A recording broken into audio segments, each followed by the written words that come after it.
em um mundo de fantasia. Na verdade, é na internet. Em que os filmes são analisados. Também tem biografia, entrevista, debate, um monte de coisa, né? Sim, um podcast se destaca.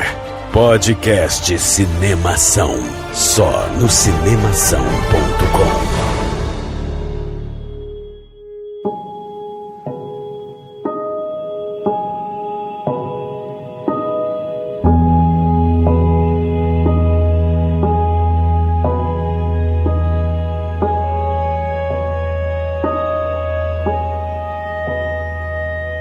Seja bem-vindo ao podcast Cinemação 268. Eu sou Rafael Arinelli e que falta faz gritar, meu Deus do céu! Eu sou o Cauê Petito e quero lançar um grito desumano, que é uma maneira de ser escutado. Ah, viu só? Exatamente, hein, Cauê? Aqui é o Henrique Risato e lá em Portugal o filme se chama Soluço Mortal.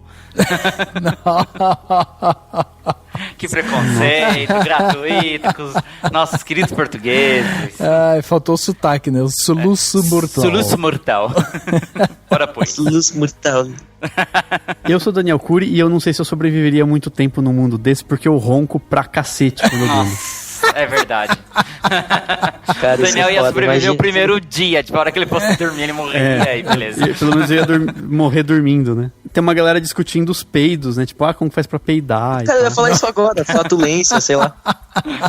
Caralho. Peida embaixo do cobertor. É, cara, pra tudo dar-se um jeito, né? Isso, verdade. É isso aí. Muito bem, estamos aqui hoje, né, pra bater um papo aí sobre esse novo filme, esse suspense terror aí que chegou agora em abril, começo de abril aqui no Brasil, que é o filme Um Lugar Silencioso. Filme aí do John Krasinski, né, que é um ator conhecido pelo The Office e agora também diretor, né, tem se aprofundado cada vez mais nessa carreira de direção, e aí ele chega aí com esse suspense junto com a sua esposa na vida real, a Emily Blunt, e eles fizeram esse filme que tem aí toda uma temática diferente. E para bater esse papo hoje aqui, a gente tá com o pessoal só prata da casa, né? Estamos aqui com o Dani, com o Henrique, com o Cauê, autores aqui, né, do Cinemação, e que vieram aqui bater esse papo pra gente saber, né, se esse é um bom filme, se é um mau filme, o que ele nos traz de especial. Então você que está aí ouvindo, lembre-se, vamos dar spoiler, vamos falar aqui sobre o filme, o que ele trouxe de bom, o que ele trouxe de ruim, vamos descrever cenas. Então vai lá, escuta outro episódio, né, se você se importa com spoiler, ou se você não se importa, se você quer saber sobre o que fala o filme para você decidir se você vai ver ou não, fique aqui conosco, porque olha, é um filme que certamente vai trazer algumas discussões bem interessantes, né? Afinal de contas, estamos falando de um filme que fala sobre o silêncio. Mas é filme bom pra ver sem saber muita coisa sobre ele, né? É verdade, melhor coisa. é verdade.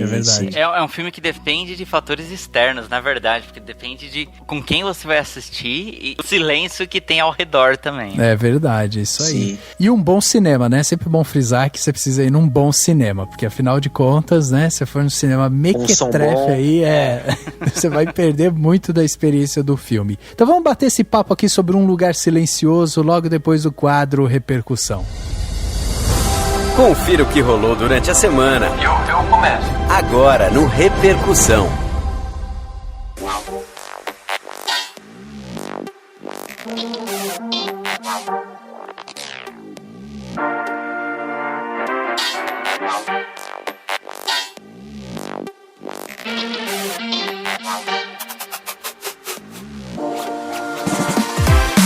Mais uma semana passou e nós estamos aqui para ler os comentários que vocês nos enviaram sobre os podcasts passados, o site do Cinemação, né, as postagens que saíram lá, e dessa vez vamos conversar aqui sobre Um Lugar Silencioso. Então, se você está aqui com a gente, aguarde que logo mais não vamos falar nada, o podcast inteiro. Ele será silencioso. Ai, quero ver como é que vão ser as vírgulas desse podcast, né? Elas vão ser tipo só aqueles tum. Pois é. É uma coisa assim. Se você quer mandar seu comentário aqui pra gente, envie para o e-mail contato@cinemação.com ou visite o nosso site, o cinemação.com, o site do Cinemação, que tem lá posts todos os dias para você ler sobre o audiovisual e o cinema. Um site com artigos todos os dias com os nossos mais de 20 autores que escrevem lá um conteúdo exclusivo para você aqui no Cinemação. Lá você também encontra as nossas redes sociais como Facebook, Twitter, tudo como Cinemação, né? Cinemacal, sem o cedilha, sem o tio. E você também pode conversar com a gente pelo YouTube, pelo SoundCloud, pelo Twitter, pelo Facebook, né? Pelo Instagram, como eu já falei aqui. Você também pode ouvir os nossos podcasts aqui da casa. Temos o Indicação, nosso podcast semanal e mais curto, onde a galera lá fala sobre técnica de cinema, fala sobre dicas de filmes, faz jogos, né? Pra tentar descobrir os filmes. Os episódios estão cada vez mais hilários. O pessoal do Indicação realmente reformulou o formato deles e tá muito bacana. E temos também as Matildas, as nossas meninas aqui, a Grécia e a Ioli, falando sobre o ponto de vista da mulher dentro do audiovisual. Nessa semana foi lançado aí um episódio falando sobre a mulher na publicidade. Qual é a função da mulher na publicidade? Como que a mulher está dentro das agências de publicidade, né? Então um papo muito bacana. Dela. A representação, exatamente. Um papo muito bacana. Vale muito a pena você que gosta de podcast ir lá ouvir o Indicação e as Matildas. E não deixe de deixar seus comentários nos posts do cinemação.com, né? Afinal de contas, todos esses autores que estão lá estão prontos para escrever para você e trazer novidades todos os dias. E se você quiser contribuir ainda mais com o Cinemação, se você gosta desse projeto, se você ouve esse podcast, ouve a Indicação, ouve as Matildas e fala, cara, eu quero ajudar mais, eu quero fazer parte disso tudo, é só você ir lá no site no cinemação.com e clicar no botãozinho Contribua. Fica lá no topo, tem todas as seções e tem uma chamada Contribua. Lá vai ter opção para 3 plataformas diferentes de contribuição mensal para você se tornar um patrão, uma patroa, um padrinho, uma madrinha do Cinemação. E aí você vai poder escolher o que melhor couber no seu bolso e começa a partir de R$1, ou seja, com R$1 você já ajuda a gente em muito, entendeu? E vai ajudar a promover um Cinemação cada vez melhor. Então, seja um patrão do Cinemação, entra lá no Contribua, escolha a sua plataforma e o valor que melhor couber no seu bolso, que você achar que a gente merece, e contribua sempre com o Cinemação, a gente vai ficar muito feliz. E para você ter uma ideia melhor, né, do que é o Cinemação, das pessoas que fazem o Cinemação acontecer, a gente pediu para que nossos autores se identifiquem aqui para vocês, para que você ouça a voz dessas pessoas que escrevem no site do Cinemação, das pessoas que ajudam a fazer o Cinemação acontecer no seu dia a dia. Então vamos ouvir quem são essas pessoas aqui dentro do Cinemação. Olá, meu nome é Fernando Machado, tenho 32 anos e sou de São Paulo. E eu escrevo por Cinemação porque eu acredito que cinema é mais do que apenas sentar a bunda numa poltrona e assistir um filme por 2 horas. Eu acredito que o cinema ele nos toca, ele mexe com nossas vidas e eu acho que escrever por Cinemação é a forma que eu tenho de externalizar isso. Forte abraço. E chegando aqui na parte onde as pessoas saíram dos seus armários e mandaram seus comentários, eu tenho aqui um comentário deixado pelo Zero Trix. A gente não tem o nome dele, infelizmente ele não mandou, né, o nome dele escrito. Isso é uma coisa muito ruim hoje da internet, né? A gente não sabe, às vezes, o nome dele, Zero Trix. Ele é um avatar. É um avatar, então. Ele é um personagem. A gente não sabe ele é do jogador número 1. Não sabe se é homem, se é mulher e tal, e às vezes isso acaba impedindo, né, a gente de saber exatamente quem são as pessoas que conversam com a gente. De qualquer forma, ele deixou um comentário lá no podcast Cinemação 266, ou ela, exatamente, onde a gente falou sobre Tropa de Elite e os direitos humanos. Marielle presente. Mais uma vez, esse podcast trazendo muita discussão aí pra mesa, né? E ele falou o seguinte: é surreal que ao término da segunda década do século XXI, ainda haja gente que sabe ler e escrever e que acha que direitos humanos é um assunto de esquerda. Parabéns a todos os membros e participantes desse podcast por não se curvarem à ignorância voluntária dos haters. É isso aí, galera. Vamos atrás do que é direito humano. Eu tenho visto muitos comentários da galera falando, que se dane os direitos humanos. Cara, você não sabe o que você tá falando. Vai ler um pouquinho e depois você volta pra conversar com a gente. Exatamente. E eu tenho aqui o comentário da Laís Tavares, foi na verdade um e-mail que a Laís mandou pra gente, super legal, e ela mandou um histórico, na verdade, super bonito. Ela falou assim: olá, gostaria de contar a vocês como conheci o podcast Cinemação e minhas impressões. Procurando um podcast sobre Mulher Maravilha, um dos meus filmes favoritos de 2017, acabei chegando até o trabalho de vocês e hoje é meu podcast sobre cinema favorito. Gosto muito do podcast Cinemação porque sempre saio com visões diferentes dos filmes, refletindo sobre aspectos que nem haviam passado pela minha cabeça e que enriquecem ainda mais a experiência. Além disso, acho muito bacana como vocês sempre trazem pessoas cujas visões são relevantes para a temática do filme. O elenco do podcast é sempre respeitoso com as opiniões divergentes e me identifico com a visão humana e inclusiva dos programas. Vira e mexe, escuto os podcasts no caminho para o trabalho ou para a faculdade, então muito obrigada pelo trabalho que vocês fazem e por tornarem esse tempo ocioso produtivo. Grande abraço, Laís. É esse tipo de comentário que eu gosto de receber. Eu acho sensacional. Muito obrigado, Laís. Eu só tenho a agradecer por você ter mostrado que você existe, mostrado que você ouve a gente e falado o que você sente da gente. Se tiver alguma crítica construtiva, pode fazer. A gente sempre aceita. Quem quiser mandar um e-mail com crítica construtiva, pode fazer, mas a gente sempre gosta. É muito importante pra gente receber esse tipo de e-mail. Espero que mais pessoas se inspirem na Laís e mandem pra gente.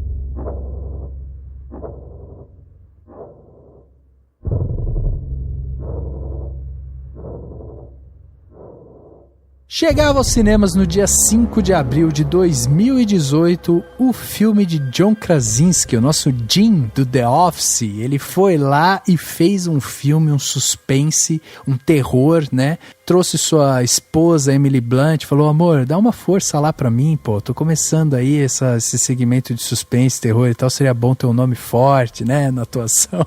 E aí ela foi lá e coestrelou esse filme junto com ele, e o filme tem várias coisas interessantes pra gente discutir aqui. Então, Dani, pra gente começar esse papo sobre Um Lugar Silencioso, diz pra gente, quem mais compõe essa ficha técnica, esse primeiro filme aí do John Krasinski? O filme tem o roteiro do Brian Woods e do Scott Beck e do John Krasinski. Inclusive, o Brian Woods e o Scott Beck têm alguns filmes de terror, né, no histórico deles, mas dizem que foi o John Krasinski mesmo que fez o roteiro ficar bacana mesmo, né? Dizem aí. Então, imagino que tenha sido aí uma parceria. E o John Krasinski que meio que revisou a parte final do roteiro. A direção de fotografia é da Charlotte Bruce Christensen, que fez a fotografia de filmes como A Garota no Trem, Um Limite Entre Nós e o A Caça, né? Que é do país dela, né? Lá da Dinamarca, né? O design de produção desse filme é do Jeffrey Beecroft, porque, pra quem não sabe, esse filme é produzido pelo Michael Bay, né? Ele tem produção do Michael Bay, assim. O Jeffrey Beecroft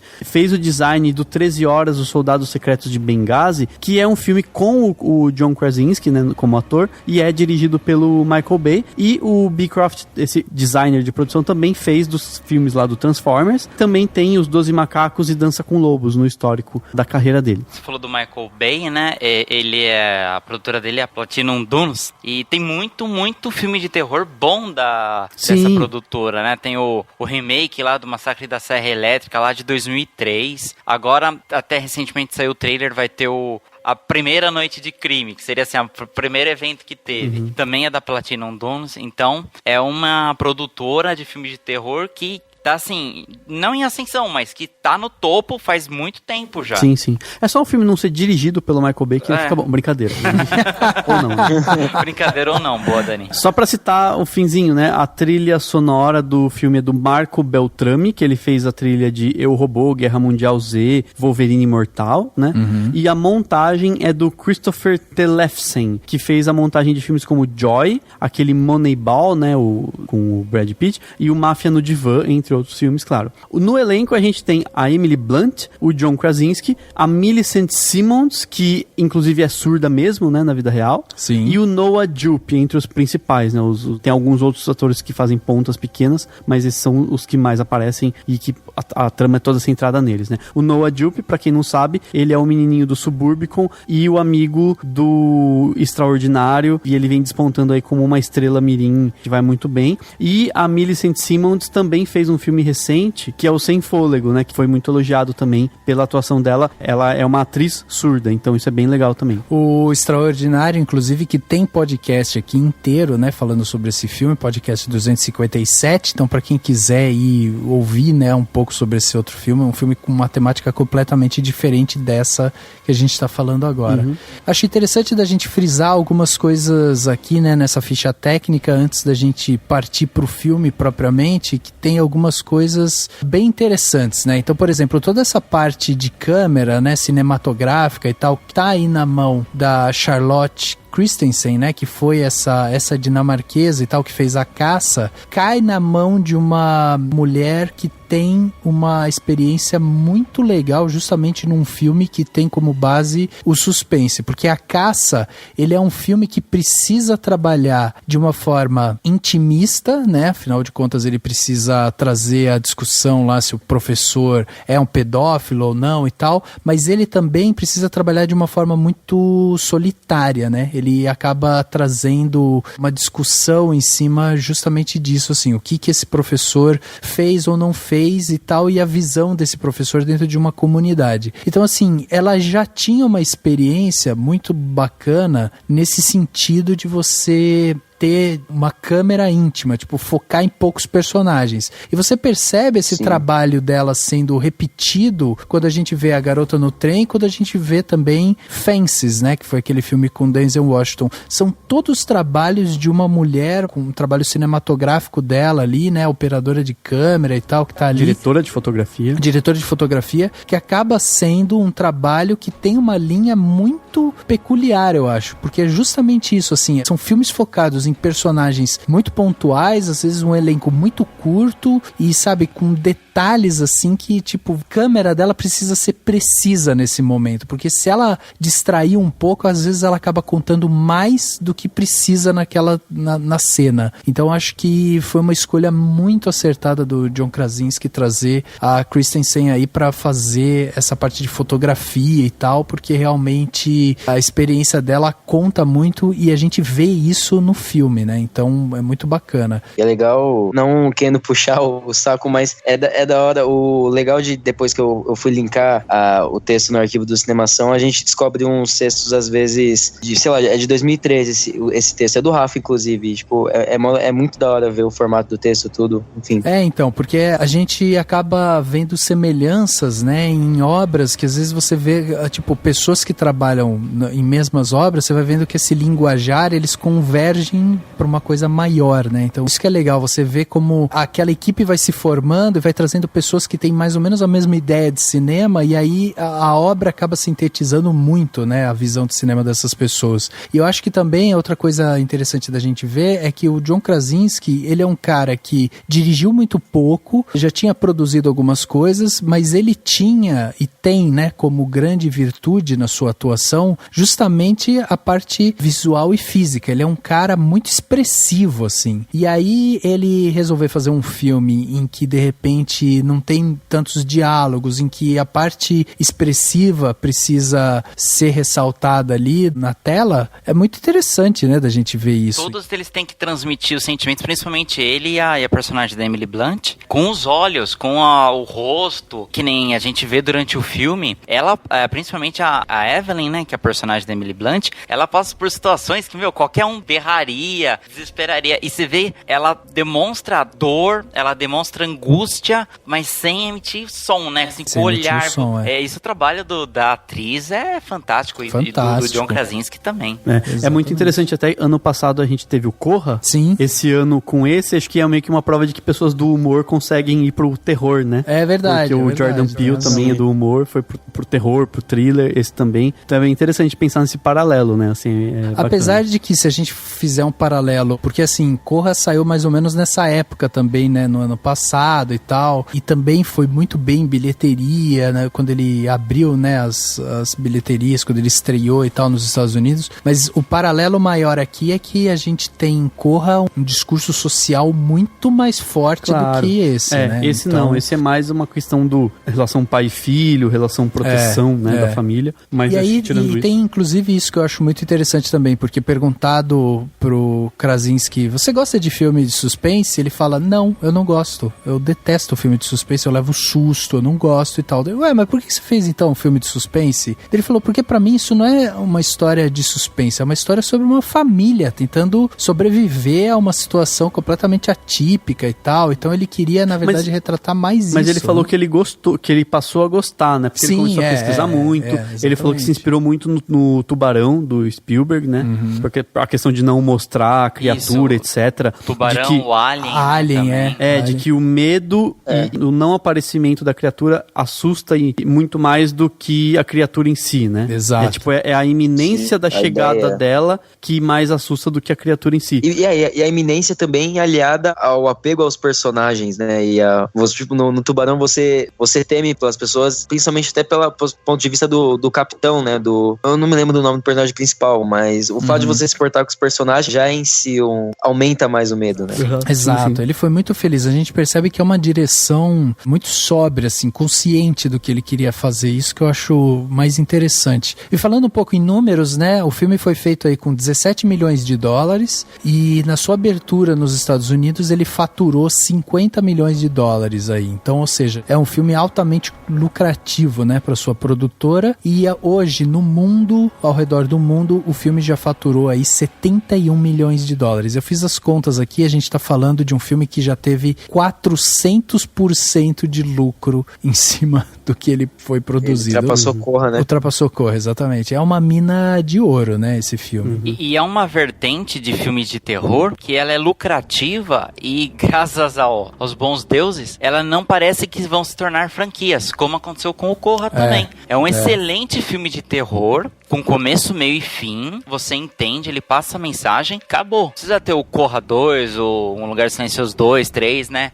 Hoje em dia que tudo vira franquia, tudo é mastigado, cuspido na nossa cara diversas vezes. Olá, Jogos Mortais, estou falando com você. Mas assim, mostra que com uma boa história você consegue condensar em um só filme, e são clássicos do terror, clássicos modernos, né? Porque com certeza daqui 10 anos a gente vai estar falando de Corra, com certeza daqui 10 anos a gente vai estar lembrando do Lugar Silencioso, que são filmes marcantes. E você sabe um negócio legal? É que assim, eu vi gente comentando, né, o que daria pra fazer franquia, assim, daria pra discutir o que são as criaturas, como elas surgiram, fazer um prequel, sabe assim, mostrar como foi o final, né, porque o final é um pouco aberto e tudo mais. E aí eu fiquei assim, não, gente, ele é bom assim, sem você saber tudo. Não é importante o detalhe, não precisa, né? Então tomara que não vire franquia mesmo, porque o legal dele é isso, é você não saber realmente o que são as criaturas, porque não importa, é você não saber como foi aquele começo, é você entender o porquê que eles sobreviveram mais do que outros, né, por conta da menina surda, a gente pode discutir depois. É esse tipo de coisa, né? Isso que é legal, eu gosto muito de filme assim, que não fica explicando tudo e te coloca no meio lá da ação, porque não precisa mesmo. A forma de contar a história, ela te envolve, porque você consegue se imaginar sendo daquela família. Porque, por exemplo, o cara, ele não era um cientista, um estudioso, tal, que ele foi selecionado pra ir resolver o problema. Não, deu merda, apareceu esses monstros, era uma família X que teve que sobreviver. A família X, a gente não sabe por que tá dando problema lá em Brasília, lá em Washington, se tivesse uma grande crise mundial. A gente ia estar na nossa cidade, na nossa casa, ia se virar. É isso que eu acho legal. E outra coisa bacana do filme é ele também começar com a merda já rolando faz tempo, né? A gente não vê o começo de tudo. Ele começa no dia 89, né? Que mostra lá, então... Ou seja, já tinha acontecido. Já tinha acontecido, mas não era tanto tempo, era coisa aí de 3 meses, então... Outra coisa que eu acho também interessante é que, assim, a gente tá falando de um filme que teve ele já arrecadou, já passou Corra e tal, mas ele também tem uma outra virtude, né?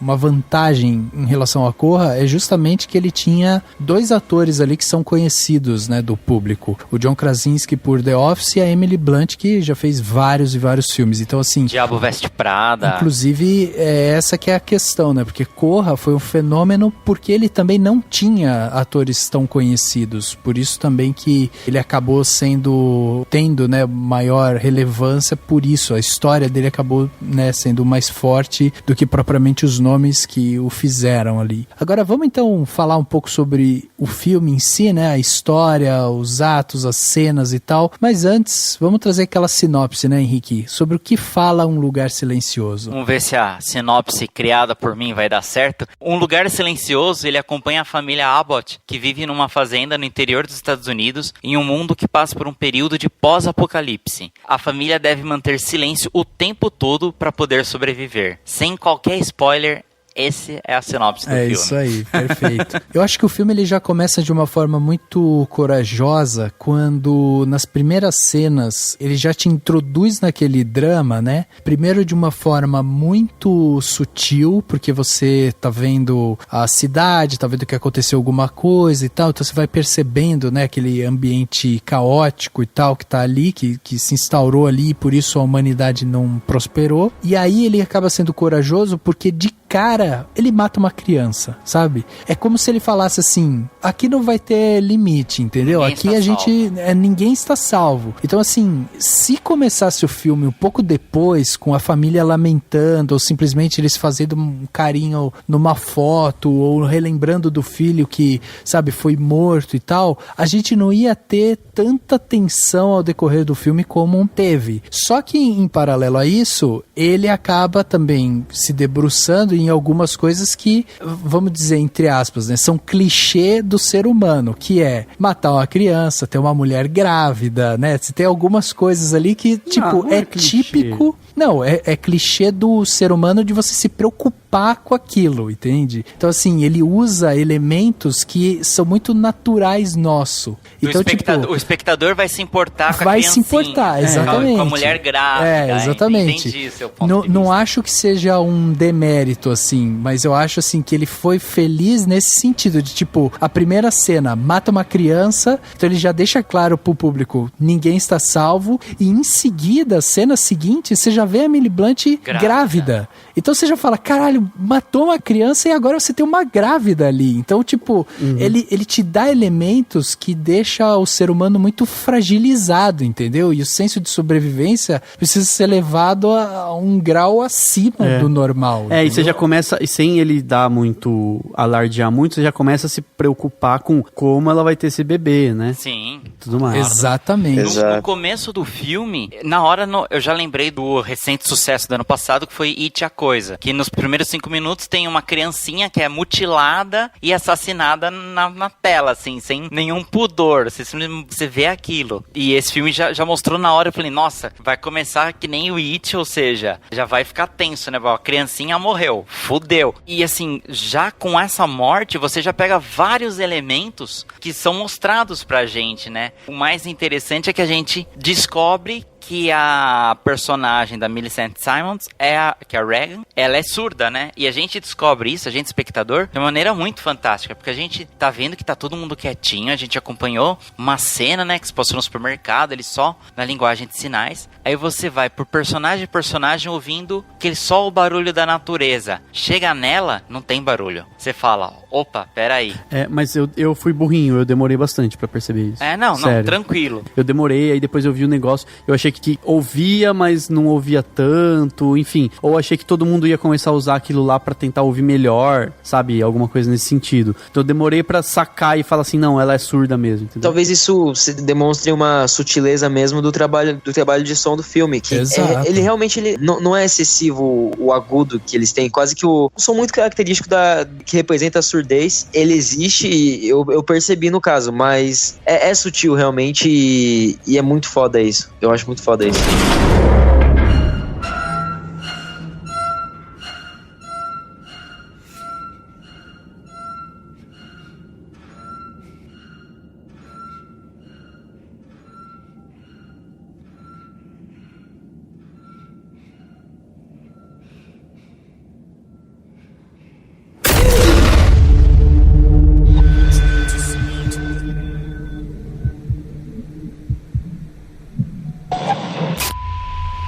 Sobre a questão da surdez. Naquele momento, já lá pro final, quando o menino tá escondido e ela tá tentando ir atrás dele, surge o monstro perto dela. Uhum. Aí ela faz alguma coisa, né, e dá aquele microfonia, né, que afasta o bicho. A impressão que eu tive é que ela meio que percebeu naquela hora que ele tava lá do lado dela e falou assim, meu Deus, ele foi embora agora, entendeu? Mas eu acho que não. Não, eu ela acho que só ela ficou não percebeu, assustada por causa da microfonia, da né? microfonia, porque exatamente. A impressão que eu tive inicialmente foi, acho que ela sacou, tentou ficar parada pra não chamar atenção, e assim, sem querer, meio que começou a sacar, putz, a microfonia espantou. Ou talvez ela tenha tido alguma percepção, não sei. Porque na hora que acontece na hora que eles estão lá no milho, na cena lá do milho, também, tipo, o monstro aparece atrás dela, ela meio que percebe. Claro, porque ele não é só barulho, é movimentação, é uma pessoa surda percebe a pessoa chegando. Sim. Tipo, por exemplo, se você pisa forte no chão, um surdo sente que tem alguém andando, ele percebe. Então, eu pensei nisso, entendeu? Eu pensei que ela começou a sacar, começou a já processar isso na cabeça dela, né?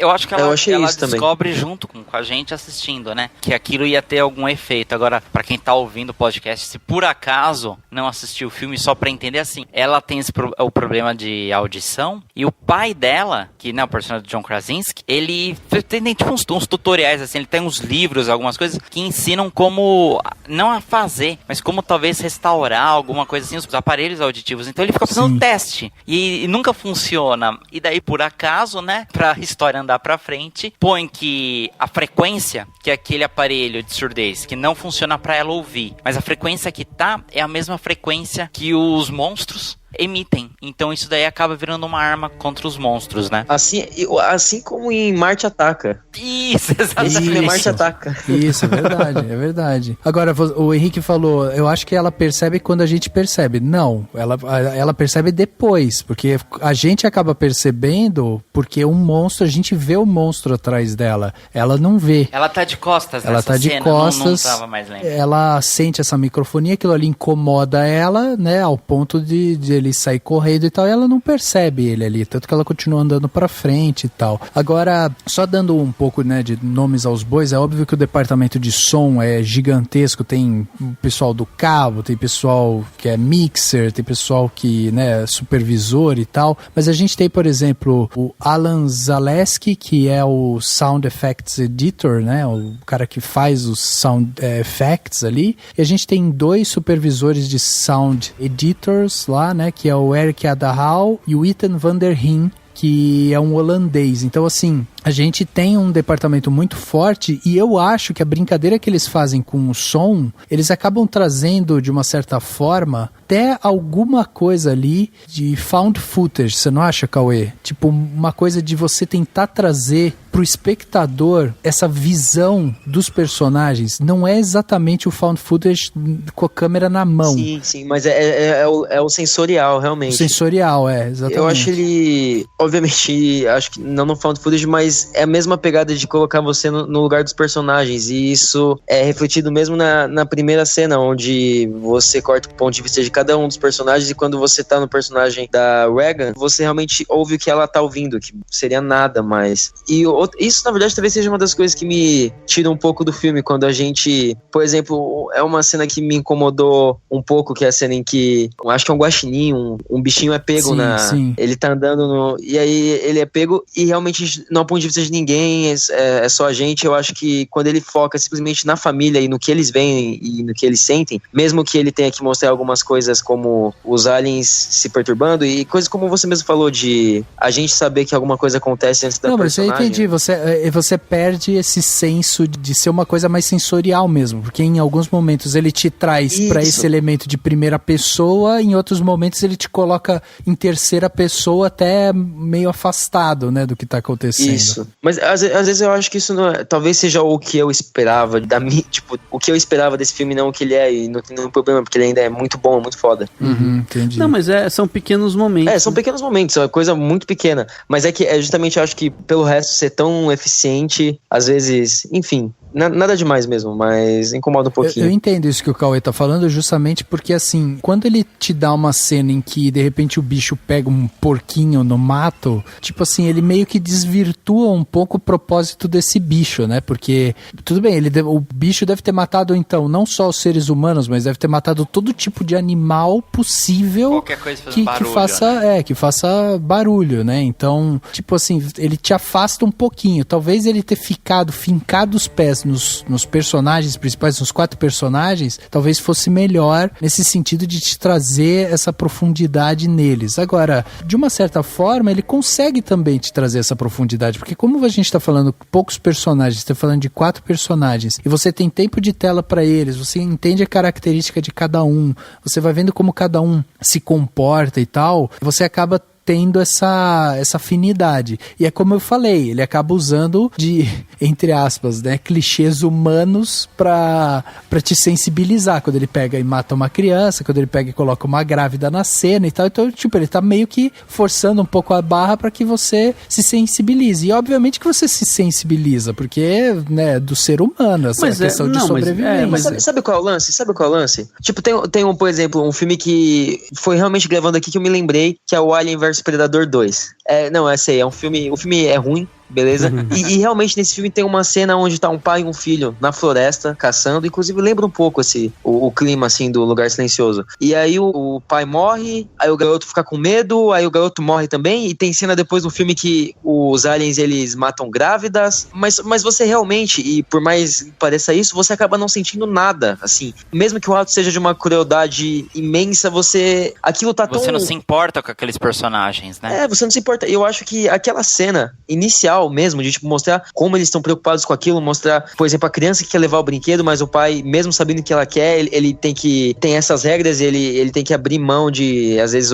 se divertir por causa desse mal maior. E você vê que a irmãzinha tem compaixão com o garoto, ela fica um pouco de dó, então ela dá o brinquedo pro garoto. Você percebe um monte de pequena compaixão, assim. Exatamente. É muito pequeno, mas você se investe naqueles personagens. Eu achei isso muito, muito foda, assim. Até o desespero do John Krasinski, aquela cena é muito boa, meu Deus. Então, porque ele é muito expressivo, né, cara? O John Krasinski, quando ele fazia o The Office, foi uma escola para vários atores, inclusive pro próprio Steve Carell. Agora, o John Krasinski, ele tinha no The Office um diferencial de todos os outros, que era ele olhar pra câmera e demonstrar, através de um olhar, assim, o quanto ele achava aquela situação ridícula, o quanto ele estava embaraçado com aquilo, o quanto, sabe? Então, assim, ele sempre foi um cara muito teatral na sua interpretação. E aqui ele explora isso ao máximo, porque ele precisa mostrar a sua preocupação, precisa mostrar ser extrovertido quando precisa ser extrovertido e tal. Então, assim, eu acho que ele consegue conduzir muito bem isso. Quando eu falo desses elementos de tipo, vamos pegar pequenos elementos da sociedade em que qualquer pessoa que assista, ela se compadeça com aquilo, é uma vantagem pra ele. O fato dele pegar e colocar esses elementos lá é uma vantagem, porque você fica realmente preocupado. Você vê uma mulher grávida em um lugar onde não pode existir nenhum tipo de barulho, você fala, cara, como que essa criança vai nascer. E é muito legal, porque o filme, ele não informa a gente, ele não é, obviamente, não é verborrágico, não faria o menor sentido se ele fosse. Mas eu vejo que isso é muito possível que um diretor menos eficiente encarasse a falta de som como muitos diretores iam estragar o filme com exposição de outra forma, sabe? Não, que seja com a linguagem de sinais, ou que fosse, sei lá, uma cartinha, sabe?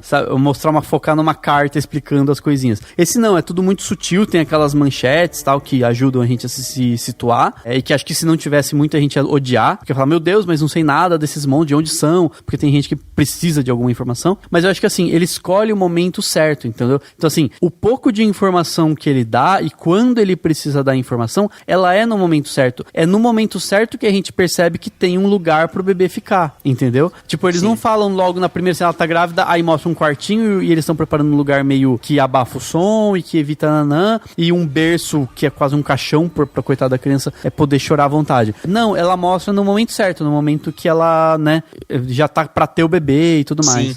E só que, voltar rapidinho na cena da criança, a morte da criança em si, eu pensei, eu fiquei refletindo pra caralho sobre isso, do porquê dela ser tão eficiente, e isso é um negócio que eu acho muito problemático, você fazer isso num filme de alguma forma que você não quer soar muito chocante, choque pelo choque, porque você tá matando uma criança, e ao mesmo tempo alguns diretores fazem isso fora da cena, mas eu acho que o Krasinski e a diretora de fotografia, eles conseguem filmar tão bem, conseguem chocar a morte do primeiro filho deles, e ainda assim ela de alguma forma consegue ser elegante ainda, mesmo só fazendo ele sumir em primeiro plano, mas mesmo assim ela consegue te chocar, mas da forma de técnica é muito boa, mano. Sim, é muito foda. Exatamente. E mesmo nessa cena, ele não pode berrar, porque se ele berra, ele mataria toda a família, né? Então assim, ele tá passando por ele não, né? Todos estão passando por um momento traumático, mas não podem esboçar nada, e isso reflete no comportamento da Regan depois, porque a gente vê que ela se culpa pela morte do irmãozinho. E é muito legal, porque você acabou falando da questão de não chocar até certo ponto e tal,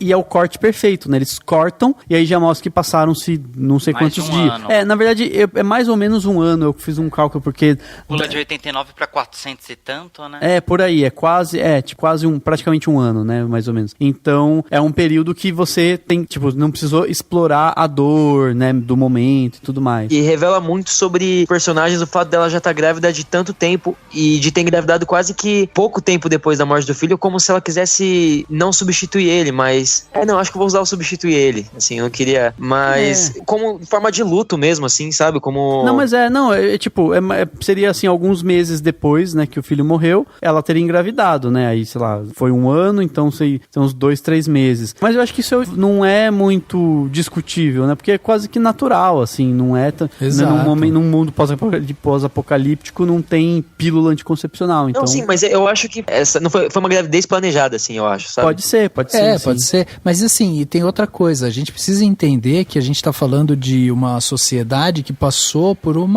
extermínio, né? Então assim, o quanto essas pessoas também já não sofreram com perdas. Não tô dizendo que é uma coisa comum que eles vão ficar, sabe, então eles vão ficar acostumados a perder e tal, mas talvez o perda já seja uma coisa esperada, né? Porque eles sabem que eles estão vivendo no limite o tempo todo. Então tudo bem, perderam um filho, o filho mais novo e tal, é chocante, eles sentiram e tal, a gente percebe que a família ficou altamente traumatizada com tudo isso que aconteceu. Mas assim, você também entende que, tipo, dentro desse ambiente que eles estão, a perda acaba acontecendo de uma forma muito frequente, né? E aí tem uma coisa que eu acho muito interessante, que eles vão retomar um pouco essa dor em uma cena lá pra frente, que é a cena quando a Evelyn, né, que é a personagem da Emily Blunt lá, vai ter o filho, a cena do parto. Por quê? Porque é uma cena muito forte, onde ela precisa segurar de todas as formas esse nascimento. O alien tá dentro de casa, então ela tem que fazer um silêncio, e ela demonstra de todas as formas possíveis e imagináveis o quanto ela precisa segurar aquela dor. Isso altamente te remete à perda do filho, e isso eu achei muito interessante, tipo, como que eles fazem a morte e a vida serem sentimentos muito próximos ali, sabe?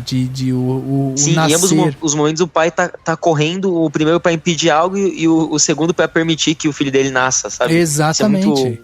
É um espelhamento muito foda isso. Exatamente, e assim, você percebe que quando você tem essa cena cena muito clara da Emily Blunt segurando ali o nascer desse filho e tal, automaticamente você fala, imagina a dor que eles passaram logo depois que o bicho pegou a criança na ponte. Quanto foi essa dor, sabe? O quanto foi eles terem que segurar esse ódio, esse chorar, esse desespero ali dentro, né? Então, essa relação que ele faz entre vida, morte e tal, essa linha muito tênue que eles vivem no cotidiano, eu acho muito interessante como ele explora isso de uma forma sutil e ao mesmo tempo muito potente, sabe, na tela. O que eu queria puxar agora com relação ao som é a forma que a família encontra pra viver o dia a dia sem os barulhos, né? Por exemplo, mostra eles jogando, acho que estão jogando banco imobiliário. Isso. Aí você vê que os dados eles jogam no tapete, né? Pra não fazer barulho. E nem as pecinhas pra pôr no tabuleiro eles usam como se fossem uns negocinhos de pano, tecido, né? De tecido. Como as pecinhas pra movimentar, né? Pra nada. O próprio caminho deles, acho que tem até no pôster, né? Tem esse, pelo caminho, não saia do caminho e tal. O que é? Eles usam como se fosse uma serragem branca.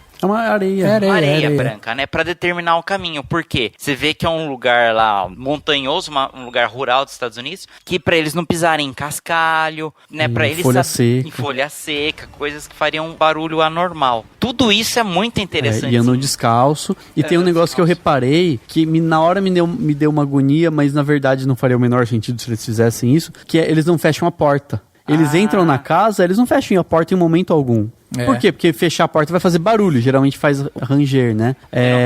Tipo, tem uma hora que eles estão fugindo, eles sabem que o monstro tá vindo já no terceiro ato, e eles entram na casa pra se esconder, e eles não fecham a porta. Mas é óbvio, tipo, vai fazer mais barulho, o bicho vai passar pela porta de qualquer jeito, né? Então tanto faz. Então, e é bem isso mesmo, eles já aprenderam a viver naquele ambiente, eles já se adequaram àquele ambiente. Eu queria saber de vocês o que vocês acham das críticas, né, que foram surgindo ao decorrer, conforme esse filme foi lançado, as pessoas foram vendo e tal, foram surgindo algumas críticas. Por exemplo, uma delas é que ele às vezes exagera nessa coisa do não fazer o som, e outras vezes ele demonstra que também não é tipo todo o som mínimo possível que vai chamar o bicho pra lá, jogar um dado no tabuleiro talvez não seja um som, eles só estão evitando as peças, né? Mover as peças no tabuleiro seja mínimo, porque quando você começa o filme e ela pega lá um comprimido, por exemplo, você escuta os comprimidos levemente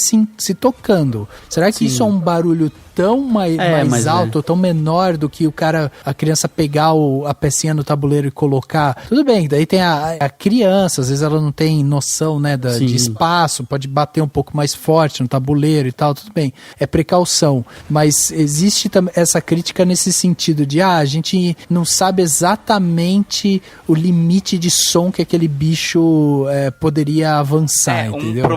Esse é um probleminha do filme, porque o som nada mais é do que frequência. Então a gente tem uma cena muito legal que é explicado, quando o Lee, que é o personagem de John Krasinski, vai com o filho, com o Marcos, eles vão lá no lago, tem uma cachoeira, aí ele explica que, né, que aqui o som da cachoeira é mais alto que o nosso, ou seja, a frequência de som da cachoeira é mais alta que a frequência da voz. Ou seja, os bichos, a gente não falou ainda do design das criaturas, as criaturas, elas, o crânio delas abre para diversos ouvidos, um ouvido dentro do outro, é totalmente uma audição monstruosa, digamos assim, por falta de palavra melhor, ou seja, ultrapotente, né? Então, digamos assim, o monstro ele separa o barulho ambiente pro barulho das presas dele. Então, por exemplo, o que você acabou de falar, Rafa, do jogo, será que o jogar lá, o mover da pecinha, o barulho seria mais alto do que, por exemplo, o barulho do vento lá fora? Exatamente. Né? Porque eles estão numa floresta. Não, realmente não. Eu acho que esse é o lance do design, do pessoal do design de produção, quase que se divertindo com as possibilidades de mascarar o som que eles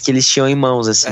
Acho que o problema do nível, né, de som que pode falar do ruído, né? É isso, Cauê? Sim, quase que uma contradição do próprio universo que eles estabelecem de tipo, não, pera, mas se aqui eles estão atrás das paredes, então essas peças não... Mas só que eles se precavem de toda forma. O moleque derruba uma peça sem querer, pode fazer um barulho que ecoa, sabe? Eles estão tentando evitar ao máximo, né? E a sensação que eu tenho é que talvez esse alien, ele já esteja tão acostumado... Nem sabe se é alien, né? Não sabe se é alien. Mas, então enfim, isso que eu falei, a gente não sabe se é alien, a gente às vezes supõe, mas pode ser criaturas subterrâneas, não sei. Exatamente. Mas assim, esse bicho, a sensação que dá é que ele já tá acostumado com o som da natureza em si. E aí, o que na verdade não pode ser feito são, tipo, qualquer tipo de outro barulho que fuja do natural, entendeu? Sim. Talvez isso que chame a atenção dele, talvez isso que seja uma coisa muito fora do comum, e isso acaba atraindo ele. Não dá pra saber. E é muito interessante no momento lá que eles derrubam, né, um lampião, né?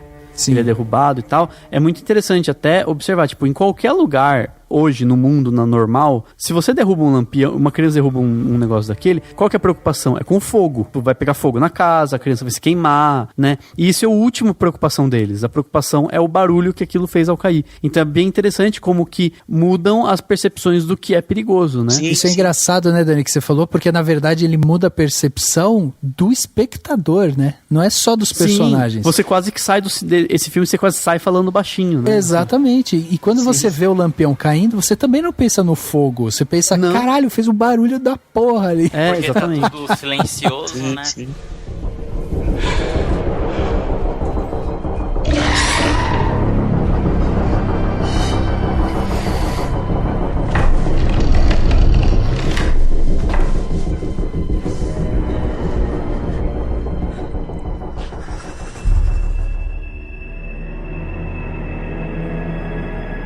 Tem essa outra questão que é justamente envolvendo, né, esses bichos, que talvez seja a crítica mais forte, que é, nossa, se tem uma solução tão simples para espantar eles, como é que isso não foi feito antes? Essa talvez seja a maior crítica que eu vi, que eu li e tal, Eles da galera mataram antes de falando. perceberem. Então, mas tipo, se era uma coisa de ondas sonoras que afastava o bicho, será que de repente não teria nada antes? Tipo, não teria cientistas, não teria nada antes que fizesse mas a gente tá acompanhando a história de uma família e tá tudo meio isolado porque eles se comunicam tipo uma fogueira, né?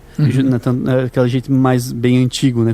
Por quê? Porque você não pode mandar um rádio pra alguém, né? Você não consegue pegar o telefone, deixa eu ligar pro fulano, você vai tocar o telefone do fulano, ele vai morrer. Então, eu acho interessante isso, tipo, eles estão tentando sobreviver num ambiente com o mínimo possível de informação.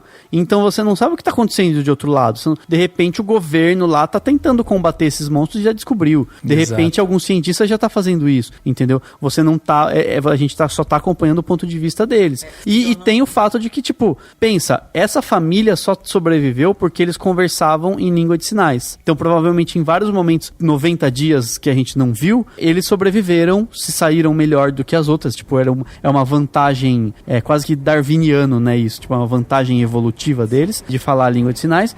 E aí, assim, eles, nesse processo, um monte de gente já morreu. Então as pessoas não tiveram nem tempo de tentar descobrir como matar. Elas estão sobrevivendo apenas e tentando sobreviver e a maioria morrendo. Então eu acho que é super plausível que ninguém saiba o que derrota esses bichos, né? Naqueles recortes de jornal, em algumas reportagens que mostram na TV, dá-se a entender de que o exército, o governo, abandonou o povo. Tipo, tem lá, a armadura deles é impenetrável a bomba e balas, o que é contradito também no fim do filme, né? Que o bicho toma um tiro na cabeça e morre. Mas acho que é porque ele tá aberto, né? Ele abre. Pode ser. Exatamente. A vulnerabilidade dele, né? Mas entende-se a primeiro plano que assim, ó, o exército tal não conseguiu vencer e meio que abandonou e ficou aquele pessoal e eles nem se comunicam, na verdade, com as outras fazendas, né? Que tem uma rede de comunicação, algo assim. Eles simplesmente sabem que tem outros sobreviventes e assim, um demonstra pro outro, ainda estou aqui. Mas, provavelmente, todos foram mortos, porque no final do filme, quando a menina e as crianças, elas acendem o fogo, mesmo que tá vento e fica apagando, ninguém responde. Sim, nisso eles já dão um sentimento de desesperança, já mostra, né? Aqueles dois velhinhos, né, que mostra a velhinha morta e o velho berra, tal, que é os únicos dois personagens avulsos que aparecem. Ou seja, você vê que, assim, se tivesse uma guerra, a gente perdeu essa guerra, né?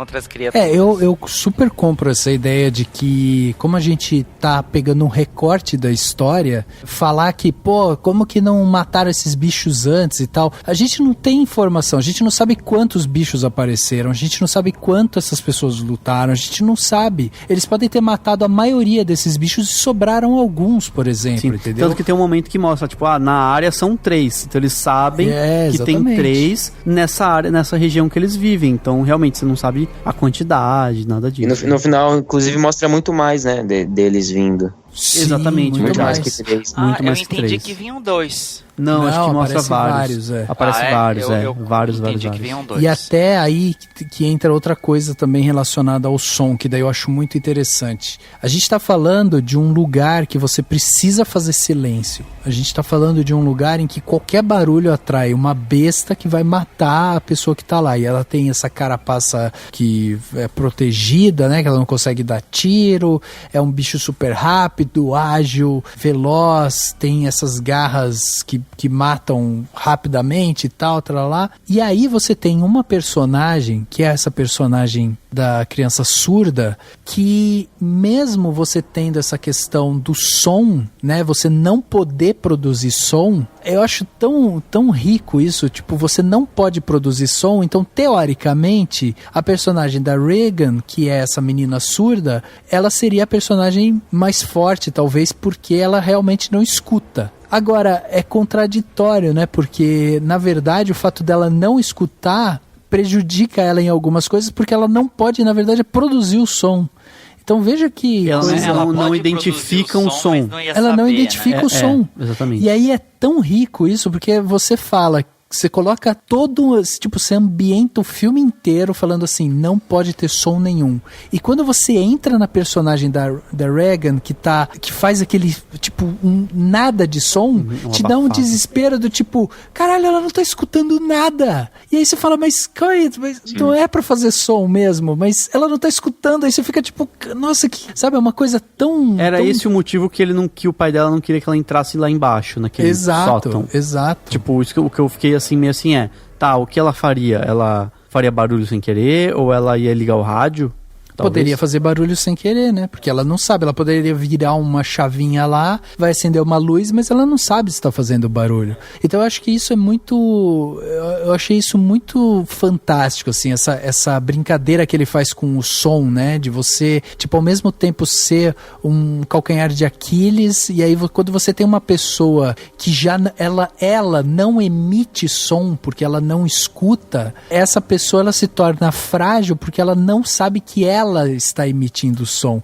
Então eu acho isso muito legal. Eu tenho até uma teoria. Sim. Eu tava anotando aqui os pensamentos das metáforas, né? Porque acho que tem o óbvio do filme, que é a proteção familiar, né? Ele é um grande tratado, não tratado não, mas enfim, né? É um filme sobre instinto de sobrevivência, proteger a própria família, sobre, sei lá, a sobrevivência do ser humano enquanto espécie, né? Ter essa coisa, até a questão da reprodução, né? Tipo, eles precisariam se reproduzir de certa forma para manter a espécie. Mas eu tenho duas teorias. Uma delas é a questão da fraqueza. Então, uma das possibilidades, né? Que é uma super interpretação do filme. Os monstros simbolizam a tentativa de silenciar a população, sabe? Assim, de fazer com que a população fique quieta. Governo autoritário, entendeu? E o fato de que a menina descobre a forma de matar o monstro é uma demonstração, a acessibilidade que sabe assim, que os deficientes, que as pessoas que é nos nossos defeitos que a gente encontra a força pra combater esse tipo de coisa, entendeu? Do ponto de vista bem sociológico, né? Sei lá, o governo tenta silenciar a população e tá nas imperfeições e na inclusão dessas imperfeições e deficiências a possibilidade de se conseguir voz, de se conseguir vencer esse poder que domina a gente. E a outra é de um ponto de vista até meio feminista, talvez falte uma menina pra falar se ela concorda, mas porque assim,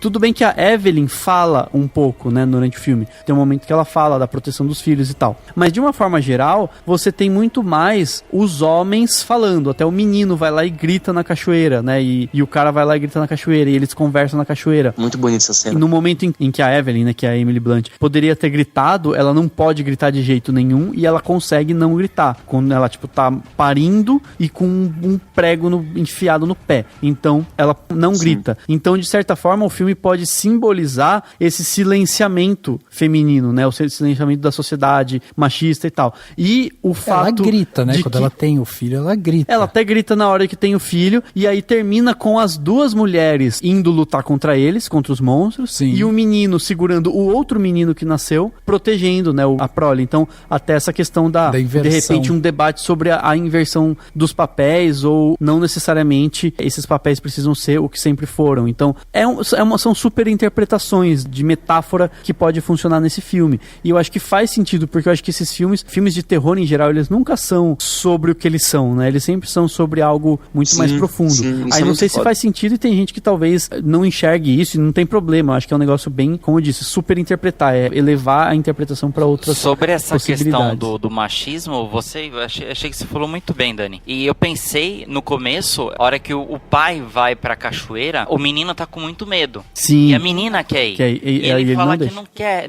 Levianamente a gente podia pensar, não, porque os homens vão à caça e as mulheres ficam em casa. Mas não, o pai queria levar o menino porque o menino não tá pronto, porque o menino tem medo. A garota, a Regan, ela tá pronta. E ela não ouviria a cachoeira, não teria tantas percepções, talvez. Mas não só por isso, assim, ela já tava pronta, né? Não foi uma coisa de, homens de um lado, mulheres de outro.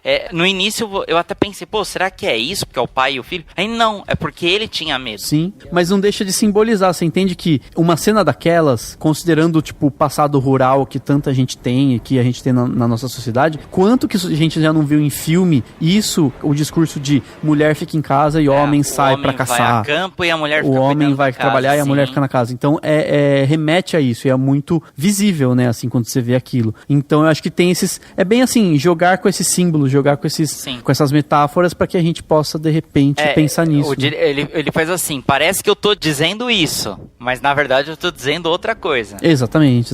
E ainda tem a cena em que eles meio que brigam, né? Porque... Que ele briga com a menina, né? Porque ele quer que ela use o aparelho, ela não quer, ele não deixa ela descer lá embaixo, e ela fala que já tá grande, que pode fazer isso. Então, também tem esse embate, né? Então, é bem bacana isso. Sim. Ele vai traçando esses paralelos, né? Entre aquele momento, aquela sociedade, micro-sociedade que eles estão vivendo e a sociedade que a gente tem hoje, né? Eu tinha pensado um pouco nisso, nem é tão minha, é mais auxiliado, inclusive, pelo texto de um amigo, Danilo Calazans, do Super Cinema Up, mas ele vai um pouco mais a fundo e, basicamente, ele diz que é como se o silêncio fosse um processo de luto. Ela não enfrentou os problemas após a morte do filho deles e todo o silêncio também poderia simbolizar um processo de luto e de como se eles tivessem esquecido da comunicação ou não conseguissem se comunicar de forma mais vocal, assim. Mas eu acho muito boa também essa interpretação e eu acho que o mais importante é que o filme ele não é carregado desses simbolismos de tentar martelar na sua cabeça ou de deixar isso mais em evidência. E que nem o Dani falou, essas múltiplas interpretações são essenciais, assim, a qualquer terror, principalmente, isso é muito bom. Exatamente. A gente tem na própria imagem da família, né, também uma questão muito própria ali, porque você tem uma mãe que já simboliza, né, da família tradicional, vamos dizer assim, né, o pai que provém, a mãe que dá luz, o filho que, sabe, vai seguir os passos do pai e tal, e ele meio que tenta desmontar um pouco isso ao decorrer do filme, né, porque ele vai trazendo essas características de cada personagem. Então você vai vendo uma filha mais rebelde, você vê um filho que tem medo, de repente, de assumir esse papel que o pai quer trazer para ele, você vê uma mãe que, mesmo grávida, precisa lutar pela sua sobrevivência, independente do marido, porque o marido tá longe e tal. Então você vê, assim, pequenas desconstruções, mensagens subliminares ali que você vai sentindo realmente nesses detalhes, assim. E aí, até perguntar pra você, Cauê, você que é um consumidor de terror e tal, o quão importante é, dentro do terror, esses detalhes, esses pequenos simbolismos que o filme traz. Porque aqui, por exemplo, a gente tem isso, assim, a gente tem esse diálogo, né, sem o som, você tem toda a parte familiar, né, envolvendo o drama familiar, então isso aproxima do público, você tem esses pequenos detalhes para essa construção desse ambiente e tal. Você, como fã de suspense, de horror, de found footage, por exemplo, você acha que esses são elementos importantes para a construção de um terror, assim, tipo, você investir tempo de filme na construção daquele ambiente? Inclusive, é como se fosse da semente do gênero mesmo, como, agora eu tô só nas frases aqui, mas acho que foi o Carlos Primati mesmo, que é autor de vários livros do Zé do Caixão, José Mojica, e ele fala que o terror ele é essencialmente um gênero humano, porque ele dá valor pra vida humana, ele dá o peso pra própria vida, assim, e todas as alegorias, elas estão lá desde de várias formas, seja política, como Corra mesmo, que é algo que pode ser puxado de forma social também, com o Romero e os filmes de zumbi deles que criticavam desde consumismo a superpopulação e todos mais esses problemas que a gente tem. E ainda, isso que eu queria comentar também, que o Lugar Silencioso, ele é tecnicamente muito foda, mas é um filme que não tem muita vez, assim, na premiação. E é isso que eu acho muito bom, mas me entristece um pouco, que o Corra, ele deu a sorte de ser um filme que é social e político também, acima de um terror. E a gente, obviamente, enaltece o fato de um filme de gênero como o Corra ter sido indicado, mas é inegável que também a força que ele tinha, e merecidamente ele foi indicado, mas a força que ele tinha com outros temas foi o que impulsionou a indicação dele. Exatamente. E ainda assim, um filme como Um Lugar Silencioso, tecnicamente eu acho Corra, eu acho muito mais filme que Um Lugar Silencioso, mas isso não tira o mérito desse filme, que o foco dele, mesmo que a gente tava falando de alegoria e tudo mais, mas a gente sente que o cerne dele é muito humano mesmo. Muito humano, e às vezes acho que isso falta. O lance do valor pela vida é a mesma coisa da cena da gravidez, que a gente questiona, mas é exatamente isso, é dar o peso pra vida, que vem com o nascimento do bebê e não deveria ser sobre isso que a gente deveria ter meio os filmes de terror, sabe? Uhum. E aí a gente tá, questionando o fato dela tá escolhendo ter aquele filho. Eu acho isso muito forte, assim. Eu acho muito foda. Agora, talvez essa falta de repente, essa mensagem, sabe, por trás, como a gente teve em Corra, que foi o que realmente impulsionou ele e tal, esteja também um pouco na mão justamente dos roteiristas, né? Porque a gente tem o John Krasinski, que escreveu, a gente tem o Scott Beck e tem o Brian Woods. O Brian Woods e o Scott Beck são roteiristas de terror, mas uma coisa um pouco mais gore, uma coisa que não traz tanto assim dessa filosofia que o terror poderia carregar dentro dele, entendeu? Você pode trazer uma coisa agora, obviamente, isso, mas... isso que eu queria falar também. Por exemplo, eu gosto muito do gênero slasher, por exemplo. Mas eu até citei isso no meu texto. É muito interessante como o gênero do terror, ele é quase que todo, muitas vezes, baseado em punição, sabe? Os personagens são punidos por agir de tal forma, são punidos por irem transar na mata, são punidos por isso, por aquilo, e mesmo nesses filmes de terror que abraçam a galhofa ou o gore e de alguma forma... E eu acho que você consegue extrair esses significados, às vezes, mais complexos ou algo do tipo, de todo tipo de filme de terror. Até mesmo os torture porns e o pornô de tortura, como diz, ele é um pornô da tortura, ele serve pra algum tipo de extravasamento de violência que aquele cineasta tinha ou alguma coisa do tipo, nem que seja, em alguns casos, o cinéfilo ou algo do tipo tem prazer em ver aquelas pessoas sofrendo violência apenas por sofrer violência, como nos Jogos Mortais, e se divertir com isso, mas eu acho que você pode talvez aplicar isso em qualquer gênero, mas no terror especialmente existem esses elementos. E várias vezes eu acho que o Lugar Silencioso, mesmo na frase final, não sei se já queria falar aqui, mas o final lá dela solta a frase, pode mandar eles virem e carrega a 12, assim. E eu fiquei muito conflitado com isso. Eu fiquei caramba, esse filme eu gosto muito dele, eu gosto do apego aos personagens, mas é inegável também que ele se entrega a umas convenções, assim, mesmo essa cena final, que é muito de filme de terror mesmo. Quase certeza que ela fala assim, cai dentro vagabundo. É quase certeza, é por aí.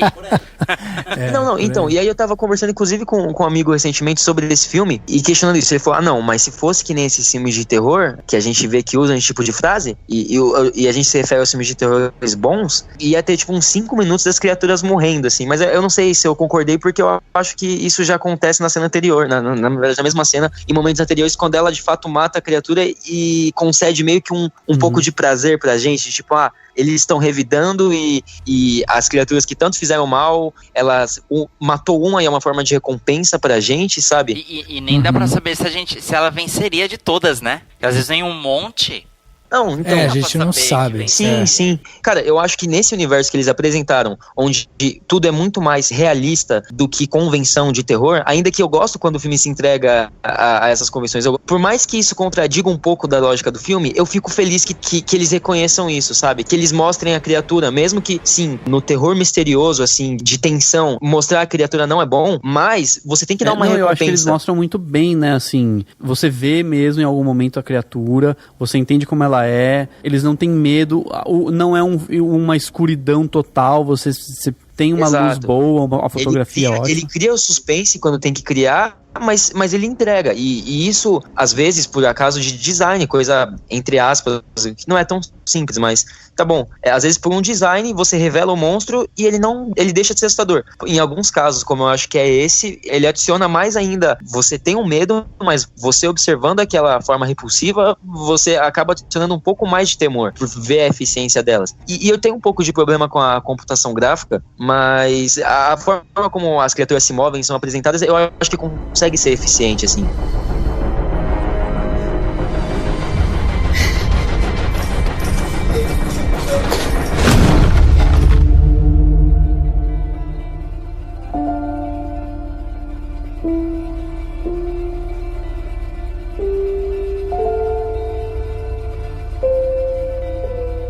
E agora tem um outro tipo de terror que eu não sei vocês, assim, eu queria também saber a opinião de vocês. Por exemplo, esse é um susto que me incomodou. A gente falou da criatura lá sendo pega, que eu achei desnecessário. Tem o Lampião, por exemplo, que é um susto muito bom, e tem toda a cena do milho, né, que eles estão no milho dentro da... Qual é o nome? Tipo um armazém gigante. Isso. Mas, por exemplo, tem uma cena que me incomodou um pouco e diminuiu pra mim o peso de uma cena, que é a cena do parto. Que é, tensão pra caramba, muito foda. E a resolução dessa cena pra mim prejudicou um pouco, porque ele chega lá, ele vê que a Evelyn não tá mais lá, vê que tem sangue, e em vez de isso talvez seja uma expectativa minha como espectador, não sei, ele resolve a cena mostrando que ela tá viva com a mão dela no vidro, que é um susto, mas pra mim, eu não sei se tô pegando o pé, mas pra mim, a mão dela ali diminuiu um pouco o peso de saber que ela tava viva, porque ele tratou aquilo, a gente sabia que ela tava bem, e a gente já desconfiava, obviamente, mas ele tratou aquilo como um susto, sabe, tipo,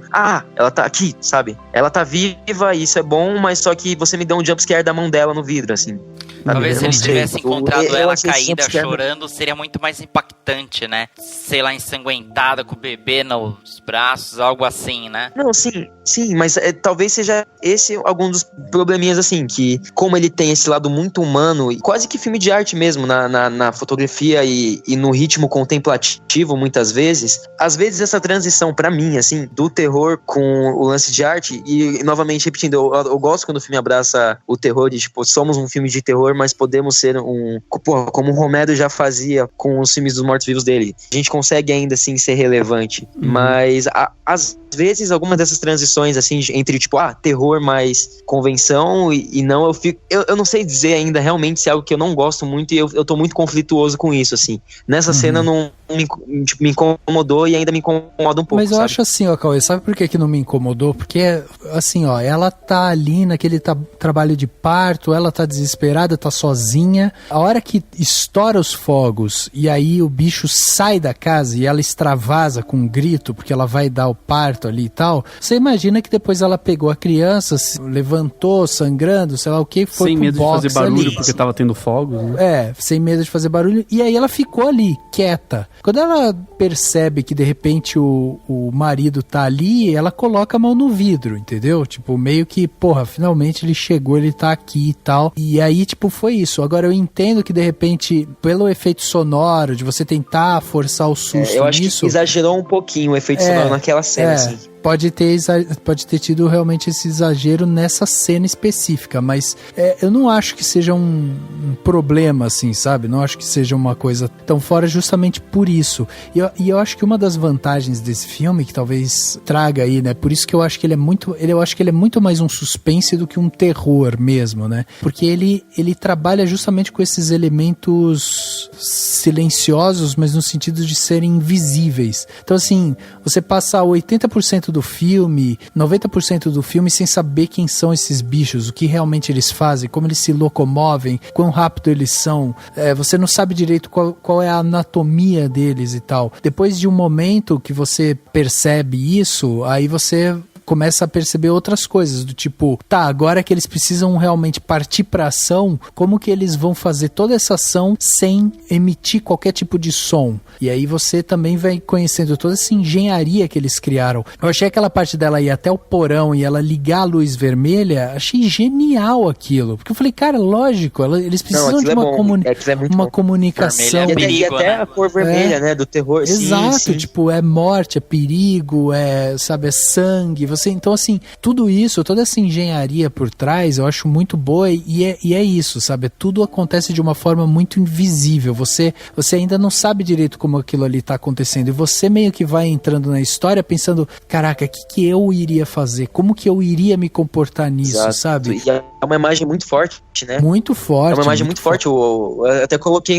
na capa lá do meu texto, tipo, é aquela iluminação vermelha, angustiante, o moleque chorando, de angustiado, com medo, obviamente, e o pai tentando confortar ele, tipo, não, cara, sabe, você tem que salvar sua mãe, sabe? Eu acho muito foda isso, muito bonito. E até essa questão que daí volta, né, pra parte da fotografia que eu já elogiei aqui, a Christensen, né, que foi quem fez A Caça e tal. Toda essa parte da fotografia, ela trabalha sempre com um enquadramento, assim, um pouco mais próximo, ela não trabalha tanto com planos abertos e tal. Por quê? Porque ela quer te trazer justamente pra dentro da família, ela quer que você esteja próxima ali da família. Esse enquadramento um pouco mais fechado também te dá essa angústia, porque como você tá fechado ali com eles, você também não tem essa visão geral do que tá acontecendo lá fora, entendeu? Então, tipo, esses elementos invisíveis, que daí vai pro lado do Krasinski, né, que é tipo, essa coisa de você trabalhar sabe, eu não sei onde é que eu tô, eu não sei onde eles estão se movendo, eu não sei como é que eles se comportam e tal, tudo isso é uma virtude do diretor, e aí ele se encaixa muito bem com essa diretora de fotografia, que acaba trazendo pra gente esse ambiente claustrofóbico, que a gente acaba olhando aquilo e falando, eu não sei mais onde é que eles estão. Quando esses bichos atacam, eu não sei de onde eles vêm, né? E aí por isso também a importância de você ir num cinema muito bom, porque com um som 3D você consegue sentir mais ou menos, eles estão em cima, eles foram pra esquerda, eles foram pra direita e tal. Então, tipo, toda essa ambientação eu acho muito boa, sabe? Por isso que, assim, às vezes quando ele força um pouquinho a mão nesse susto, é ele flertando com essa questão do terror, mas ao mesmo tempo ele não quer deixar esse lado humano, esse lado de suspense cair, entendeu? Assim, eu perdoo algumas escorregadas que ele dá nesse sentido do terror, mas eu acho que funciona muito bem, assim, o filme é muito bem encaixado. O meu único problema com esse filme é que eu acho que ele poderia ter um pouco mais desse discurso social que o Dani falou aqui pra gente, por exemplo. O Dani falou, é uma super interpretação. Eu achei demais essa interpretação do Dani. E poderia ter um pouquinho mais disso no discurso do próprio filme, sabe? Ter deixado um pouquinho mais claro esse tipo de coisa. Porque ajudaria a gente também a olhar pra isso e falar assim, opa, olha aqui como ele quis dizer um pouco mais, né? Eu não acho, eu particularmente acho que, na verdade, é aí que ele ganha, porque ele ganha em sutileza, né? Eu concordo com essa ideia quando ele cai no susto, ele perde essa sutileza, entendeu? Porque justamente ele já tá me provando que é possível sentir o medo, sentir o terror, sem esse medo gratuito, né? E aí esses momentos né, de tudo bem que são bem poucos, mas eu acho que não, eu gosto muito mais da expectativa por isso do que isso acontecendo realmente, entendeu? Sim. Que é o que tem na Bruxa, por exemplo, né? No filme A Bruxa, pra citar um outro terror muito bom. A Bruxa você fica o tempo inteiro esperando por um né? Por um susto. Jumpscare, né? E não, spoiler, não tem jumpscare. E é isso que é legal, mas entendeu? Ainda assim, isso que é foda. Às vezes um jumpscare, ele pode vir de uma forma em que você quase não percebe que ele é um jumpscare, mas aquela imagem te atinge, assim, de um jeito muito foda, assim. E acho que isso tem na Bruxa, um jumpscare que não é um jumpscare, é muito brisa você pensar isso, assim, eu gosto do oposto do jumpscare, sabe? Que é eu não sei se citar um exemplo, mas eu acho que acontece um pouco quando aparece o monstro atrás da menina, né? Lá no milharal, que ela tá indo atrás do irmão dela. Que é assim, não é que o bicho aparece aí, e meu Deus, tomei um susto que o bicho apareceu. É tipo assim, eu tô na expectativa e na hora que isso acontece, isso fica até mais lento. Então eu tenho tempo de sentir esse medo, entendeu? Então pra mim, o medo é mais importante do que o susto. O medo me deixa com mais cagaço do que o susto. O susto, pelo contrário, o susto ele é descartável, sabe assim? Ele é tipo... Não sei explicar, mas ele é montanha-russa, sabe? É tipo... Tá bom, senti um susto. Grande coisa. Toda essa construção que passa pela construção do ambiente, né? Você não sabe direito o que tá acontecendo. Você, sabe, você vai se envolvendo com aquele ambiente e você tenta usar a lógica pra encaixar dentro da sua realidade e aquilo ali não tem lógica. Então, tudo que foge da nossa compreensão acaba trazendo essa ansiedade, né, e tal. Então eu acho isso mais interessante. Só um exemplo rápido, uma coisa uma escolha que eu acho que seria interessante, e aquilo, claro, não é tipo, o filme é ruim porque eles não fizeram uma coisa que eu acho que seria legal, não é isso. É só pra fazer um exercício de entender como que você pode subverter essas coisas. Eu tava depois refletindo sobre o filme e eu pensei, imagina que legal se a cena lá no milho, naquele armazenzão lá, que as crianças estão lá, se a câmera afastasse um pouco e você visse o bicho entrando e indo atrás deles e eles desorientados sem ver os bichos. Você entende? Tipo, o bicho, né? Que foi um só. Você entende que, tipo, você ia ficar com um cagaço do tipo, mano, o bicho tá chegando e eles não estão vendo. O bicho tá chegando e eles não estão vendo. E aí você ia ter o susto deles, só que você já passou pelo susto. Você já viveu o que antecede o susto, entendeu?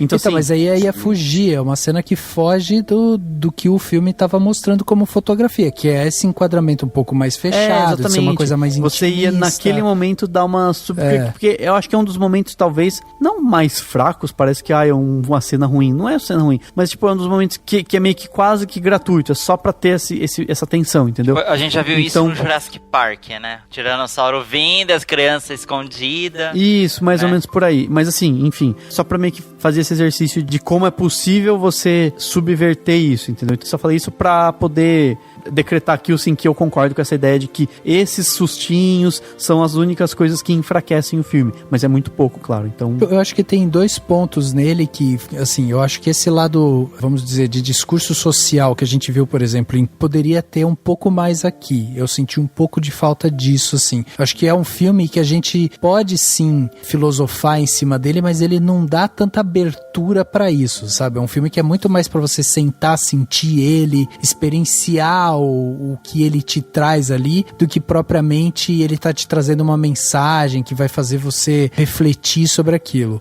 Eu acho que às vezes se ele pudesse trazer um pouquinho mais disso, mas é pouca coisa, eu acho que ele acrescentaria. E eu acho também que ele às vezes se apega, eu nem tenho tanto esse problema com essa parte do susto. O que mais me incomoda nele, assim, que daí eu também acho que ele perde um pouco de ponto nisso, é justamente ele se apoiar nessas convenções, assim. Tipo, o pai tá vivo e aí o pai puxar o machado e dar o grito pra salvar os filhos, a mulher grávida, sabe, as crianças sobrevivendo e tal. Então assim, eu acho que ele se apoia em algumas coisas que você meio que fala, eu já tava meio esperando por isso, assim, sabe? Tipo, o bicho dar uma porrada no pai, o pai sair voando e morrer, não ia acontecer, né? Tipo, tava meio na cara que o cara ia levantar e ia falar, vem em mim, entendeu? Tipo, então, eu acho que essas convenções dele, assim, enfraquecem um pouco o filme. Mas eu também acho que isso, às vezes, acaba acontecendo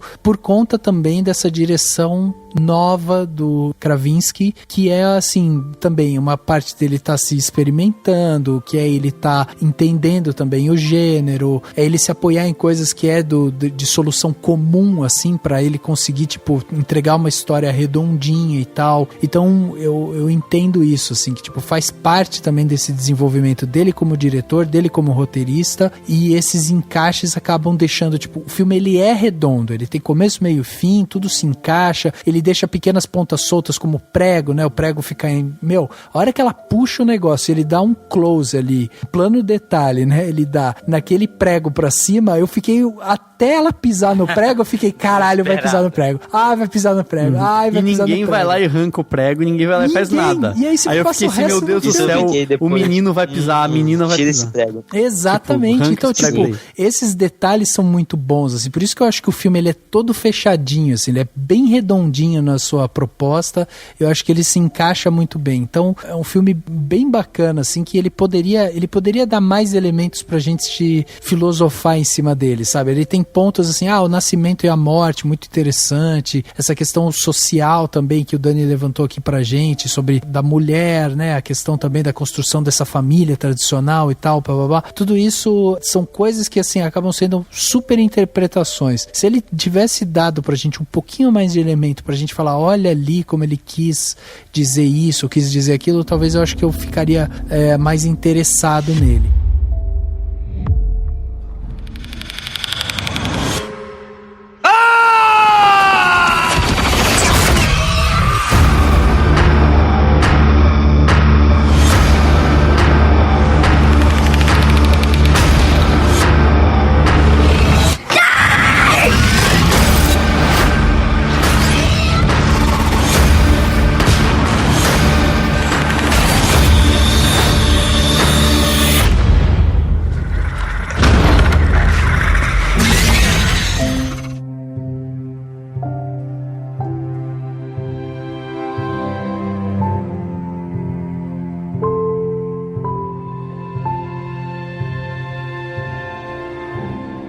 Agora a gente falou então aqui, né, sobre esse filme, discutimos bastante ele, tá na hora da gente dar as nossas notas para esse filme, finalizar o papo aqui sobre Um Lugar Silencioso, e para isso eu vou começar aqui com a nota do Cauê, que chegou, é o nosso especialista aqui em terror e vai dar uma nota para Um Lugar Silencioso, hein, Cauê? Que nota vai ser essa? Caramba, isso sempre me deixa nervoso, cara.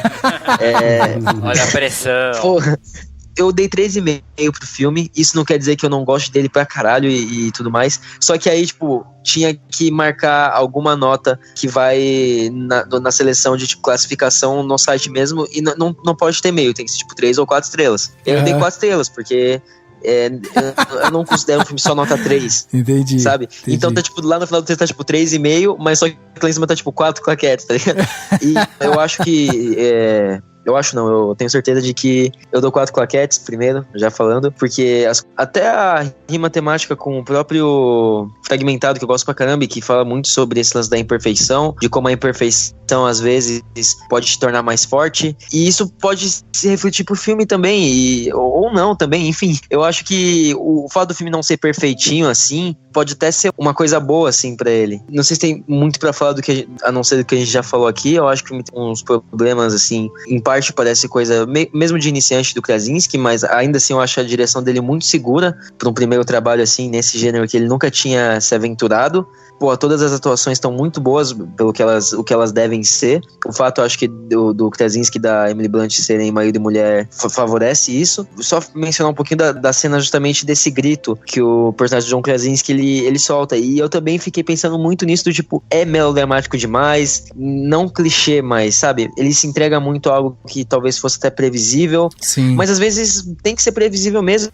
E é muito bonita a cena, e até o lance da rima com outro momento em que o personagem grita por causa de desamparo e sabendo que tem outras pessoas lá, e mesmo assim soltando berro e tudo mais, e o filme é muito bom, e é uma experiência boa pra caramba no cinema, até pelo lance dela ser transposta pra gente, assim. Fazia tempo que eu não tinha uma experiência tão efetiva assim, de você perceber o cinema realmente imerso no filme. Enfim, é um filme 4 claquetes pra mim. Não, tá ótimo, ó, nota 4, então, o Cauê entregou aqui pra gente. Eu vou emendar aqui, então, com a minha nota. Eu vou dar pra esse filme 4.7. Eu acho que é um filme quase perfeito. Ele escorrega um pouquinho nessas coisas que a gente falou, da convenção, né, algumas coisinhas assim, mas eu acho que fora isso, ele é um filme que tem todos os elementos necessários pra te prender, pra ser um ótimo entretenimento. Então, como até eu falei assim, eu acho que ele poderia ter se aprofundado um pouco mais no roteiro em símbolos, em significados, em elementos e tal, que fizesse com que a gente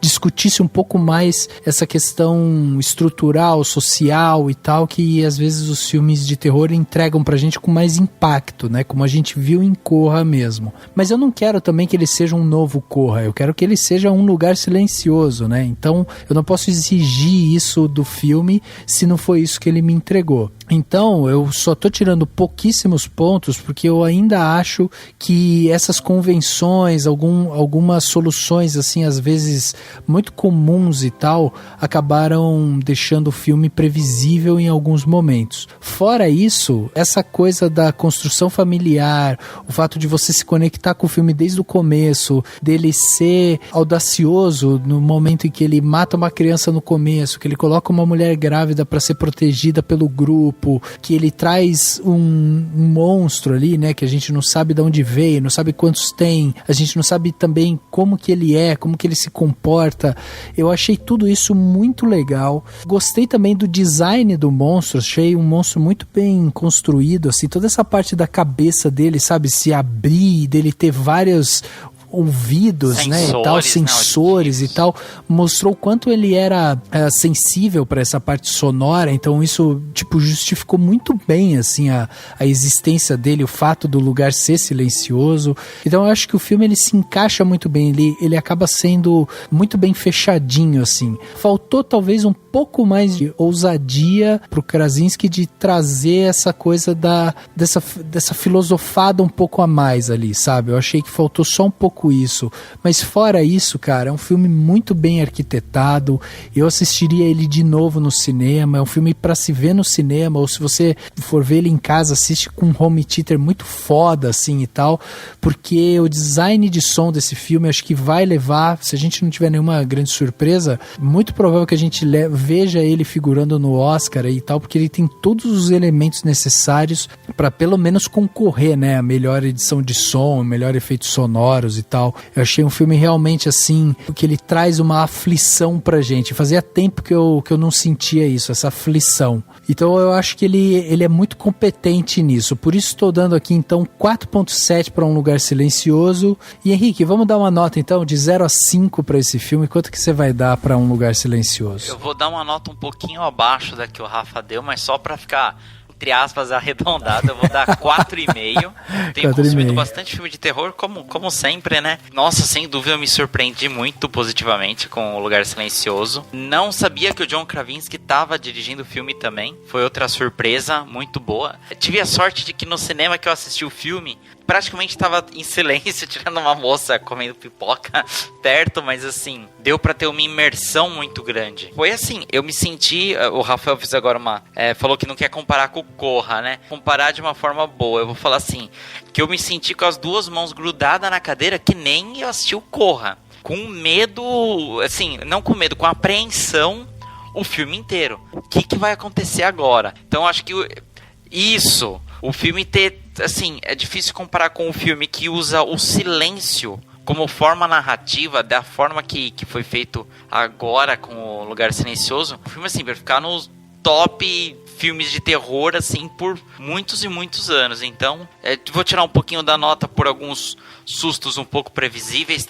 Talvez até o próprio trilha sonora do filme às vezes entregava que iria ter algum jump scare, assim, alguma coisa. Mas só, assim, 4,5 para um filmaço de suspense barra terror. E aí, Dani, vamos fechar então essa nota para Um Lugar Silencioso, bater o martelo, quanto que vamos dar então Cinemação para Um Lugar Silencioso, Dan? Cara, pra mim, mantenho também essa nota de 4,5, não tem muito o que repetir, é um filme, enfim, é com muito mais coisas boas e poucos defeitos e tal, e eu apresentaria aí realmente essas questões de flertar com o susto, de talvez não ser tão corajoso quanto poderia ter sido, etc. Mas é coisa mínima, só não é um 5 por causa disso e tal, mas é um excelente filme, então é 4,5, não tem muito o que ficar se repetindo. Muito bem, se a gente pegar então o 4 do Cauê, o 4,5 do Dani, meus 4,7 e os 4,5 do Henrique, estamos carimbando aqui para Um Lugar Silencioso 4,43. Olha aí, é um filme praticamente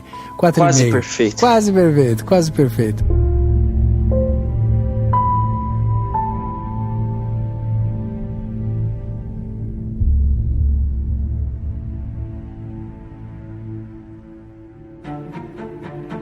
Dicas para a sua semana? No Plano Detalhe.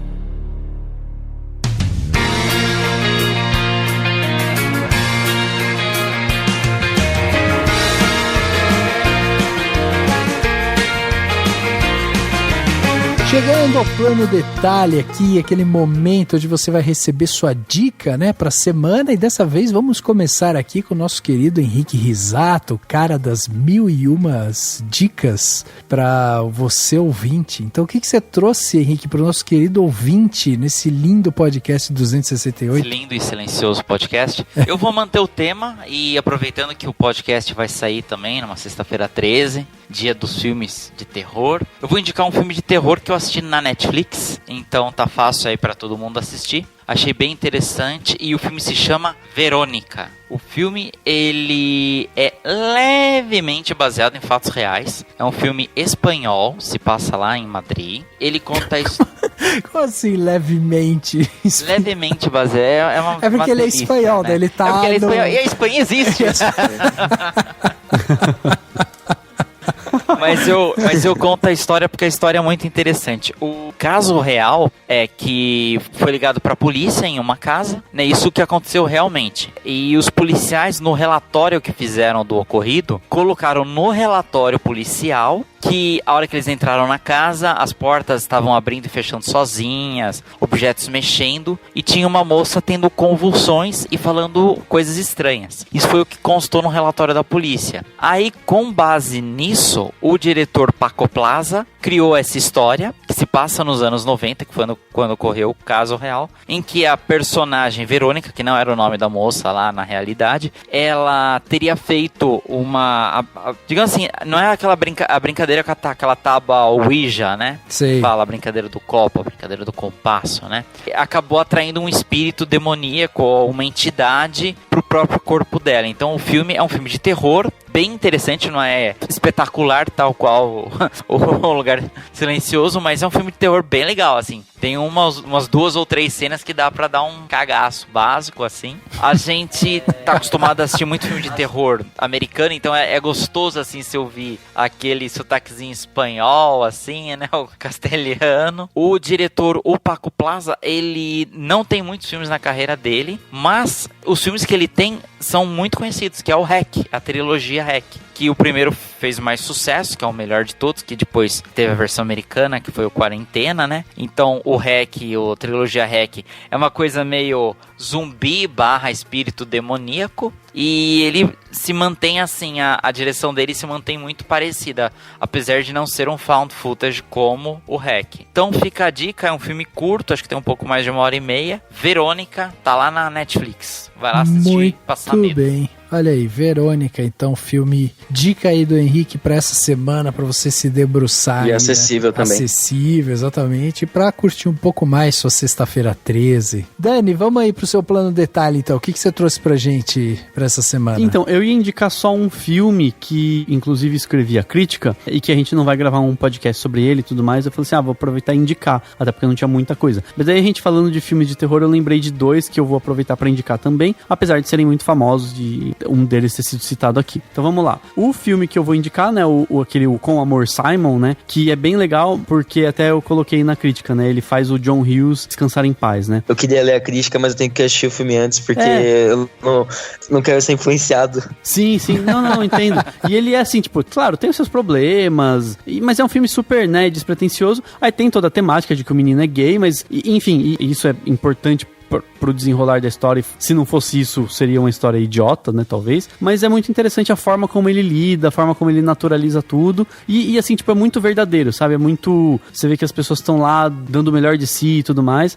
E até fiz um paralelo na crítica com o Me Chame Pelo Seu Nome, por conta do pai dele e tudo mais. É bem interessante. Então, fica essa indicação pra quem quiser, pra quem se interessar. Mesmo sendo um filme adolescente, acho que ele é pra um grande público, ele atinge muito. E ele é muito bem elaborado, muito bem dirigido e tudo tudo mais. E aí eu vou indicar 2 filmes de terror. Um, a gente já citou aqui, o A Bruxa, né? Que eu acho que é um dos melhores filmes de terror que eu já vi na vida. E o outro tem muito a ver com esses filmes que eu falei, com essa questão de não ficar dando susto, e sim de fazer você ter medo e ter uma metáfora e tal, que é o Babadook, né? O The Babadook. E o Babadook está na Netflix, inclusive. E eu acho que, assim, são 2 filmes super legais de se ver, justamente porque eles não têm jumpscare, não tem sustinho, não tem, sabe, trilha aumentando. Não, eles têm um monte de significado que dá pra você interpretar, e eles dão medo, eles não dão susto, entendeu? Eu acho que se você gosta de filme de terror que não fica dando esse monte de susto, eles são super indicados. E eu, particularmente, não sou um grande fã de filmes de terror e não gosto desses que ficam dando muito susto. Então tem uns aí que deu muito susto no trailer, eu falo, nem... Tipo, e assim, tem o lado de eu não gostar de tomar susto, mas também tem o fato de que, sei lá, cansa.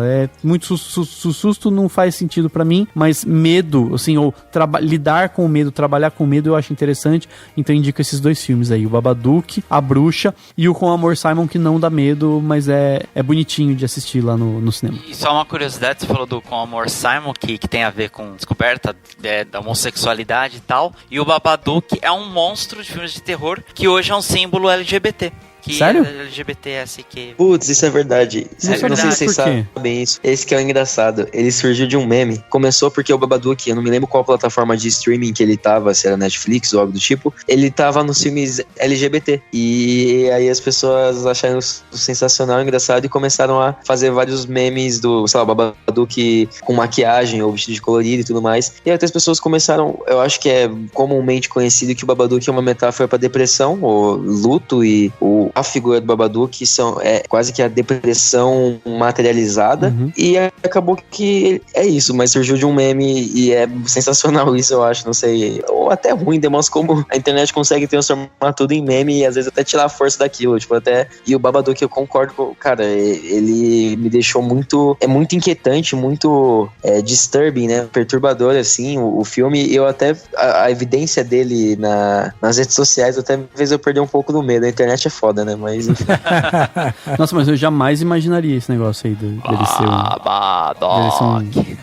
um símbolo e tal, mas enfim. Bom, vou emendar então aqui, né, com o meu plano detalhe, que é um canal do YouTube, um canal que eu tenho ouvido, na verdade, olha aí, eu não fico assistindo ele, eu dou um play nele e fico ouvindo como se fosse um podcast e tal, que eu tenho achado muito bom, que é Ilha de Barbados, um canal aí com Rafinha Bastos, PC Siqueira e o Cauê Moura, e eu tô achando muito interessante esse canal, porque além de ter, né, essas 3 personalidades aí reunidas, eu acho muito legal que o papo deles é um papo assim, pra galera de 30 anos, 35 anos e tal, ou seja, um papo mais adulto. E isso é um conteúdo novo pra internet, né? Então isso que foi o que mais chamou minha atenção. E eu percebo o quanto eles também conversam de uma maneira solta, assim, sabe? Então eles conversam sobre sexo, conversam sobre assuntos do dia a dia, né? Tipo, eu me sinto...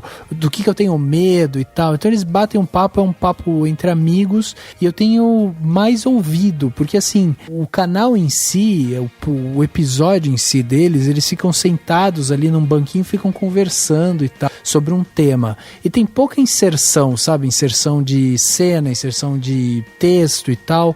Então o que eu faço geralmente eu seleciono ele, deixo ele tocando, escuto ele como se fosse um podcast, um episódio de 10 minutos mais ou menos, que vai muito bem, funciona muito bem, e eu tenho gostado muito do como eles conversam sobre isso. É um papo que eu sinto assim uma coisa muito verdadeira deles conversando, isso que me deixa mais confortável em ver o vídeo, sabe? Você escutar ali e falar, pô, os caras estão conversando ali, eu poderia estar ali no meio, sabe? É uma coisa muito familiar. Eles vão respondendo cartas ou comentários no Instagram, né? Exatamente. Pra mandar. E eles falam também muito sobre eles, sabe? O meu medo da morte, o meu medo sobre como eu me vejo, eu sou uma farsa, eu não sou e tal. Então eles se expõem muito, assim. O próprio Rafinha Bastos fala bastante que ele é o único que tem filho, né? Ele fala bastante do lance de paternidade, né? Paternidade, de que às vezes exatamente. A pessoa põe isso num pedestal, ele fala, é normal, pô, meu filho, às vezes eu zoo ele, não sei o quê. Eles foram no programa do Porchat, ficou bem legal a entrevista também, viu? Tem no YouTube também, legal. não precisa, tipo...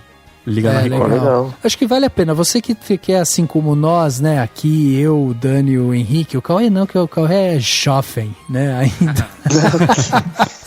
Mas eu, o Dani e o Henrique aqui, que a gente já tá na casa dos 30 e tantos, eu acho que é um conteúdo muito bacana, assim, pra quem quer ver uma conversa um pouco mais da nossa idade, sabe? Eu acho que vale muito a pena esse papo dele se sentindo velho, vendo algumas coisas acontecendo, falando, porra, na minha época não era assim e tal, que eu me vejo falando algumas coisas desse tipo hoje em dia. Não, então, mas como uma pessoa jovem, eu tenho aquele problema de, tipo, de achar isso também e soar muito tolo achando isso.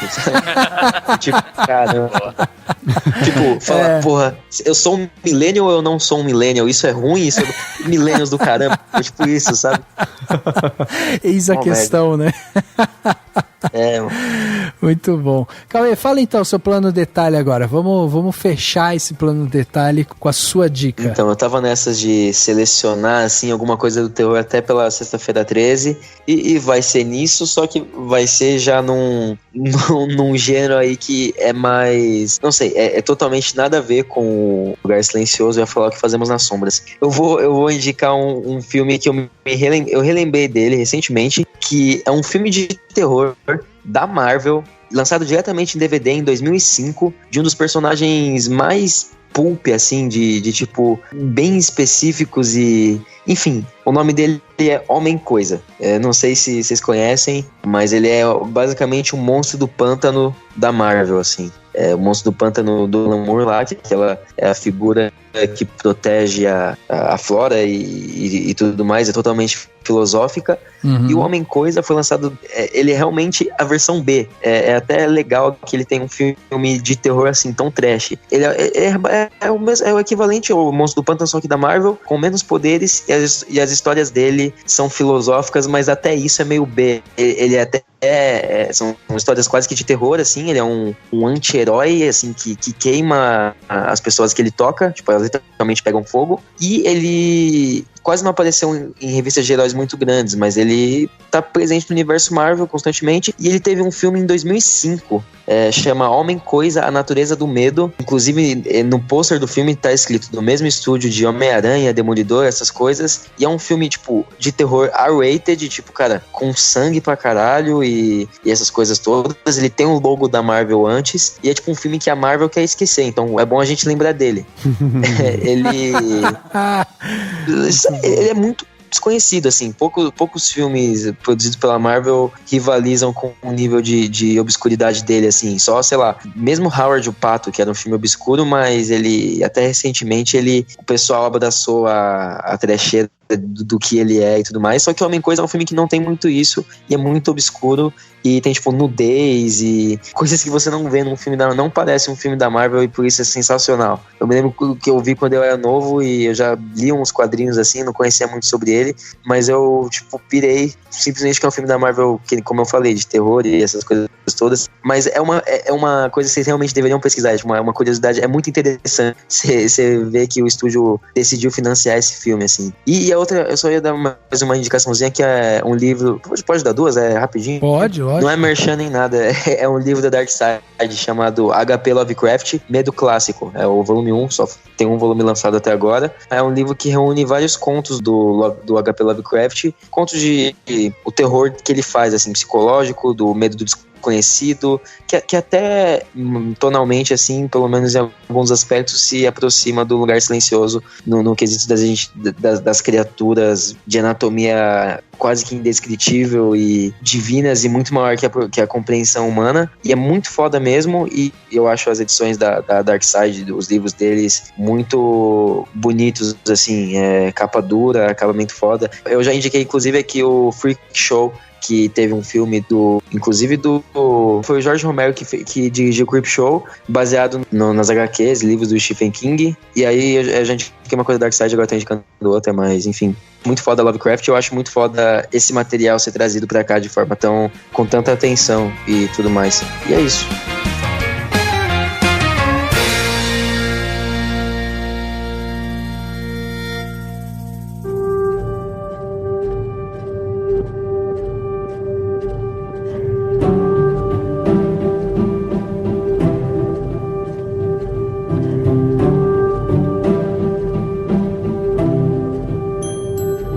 Chegando ao final de mais um podcast, agora o podcast Cinemação 268. Falamos aqui sobre Um Lugar Silencioso, esse filme aí, esse suspense que tanto nos trouxe, né, alegria ao assistir. A gente até ia fazer esse podcast em língua de sinais, mas ia ficar meio complicado.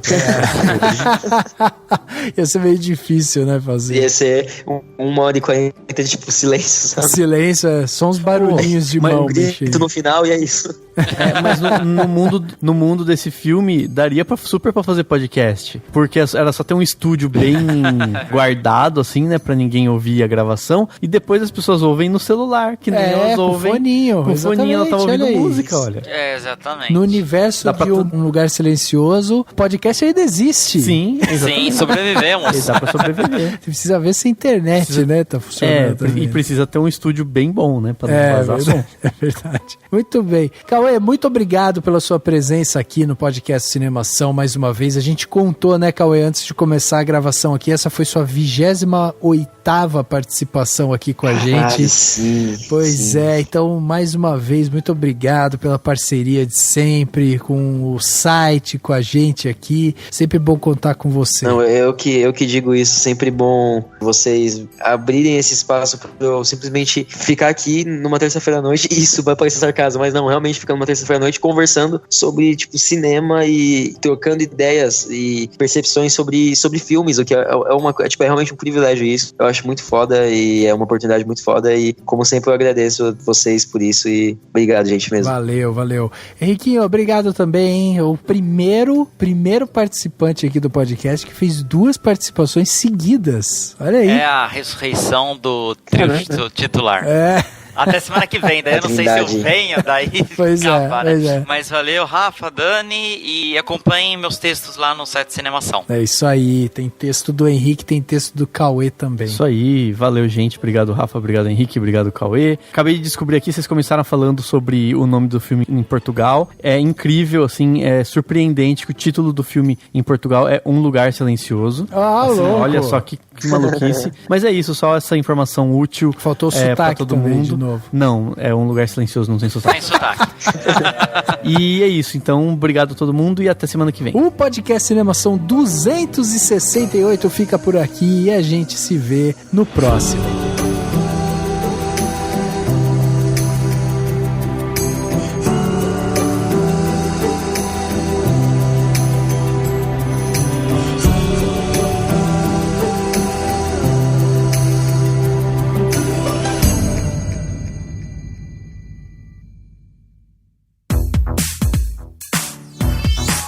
Esse podcast foi editado pela Isso Aí Design.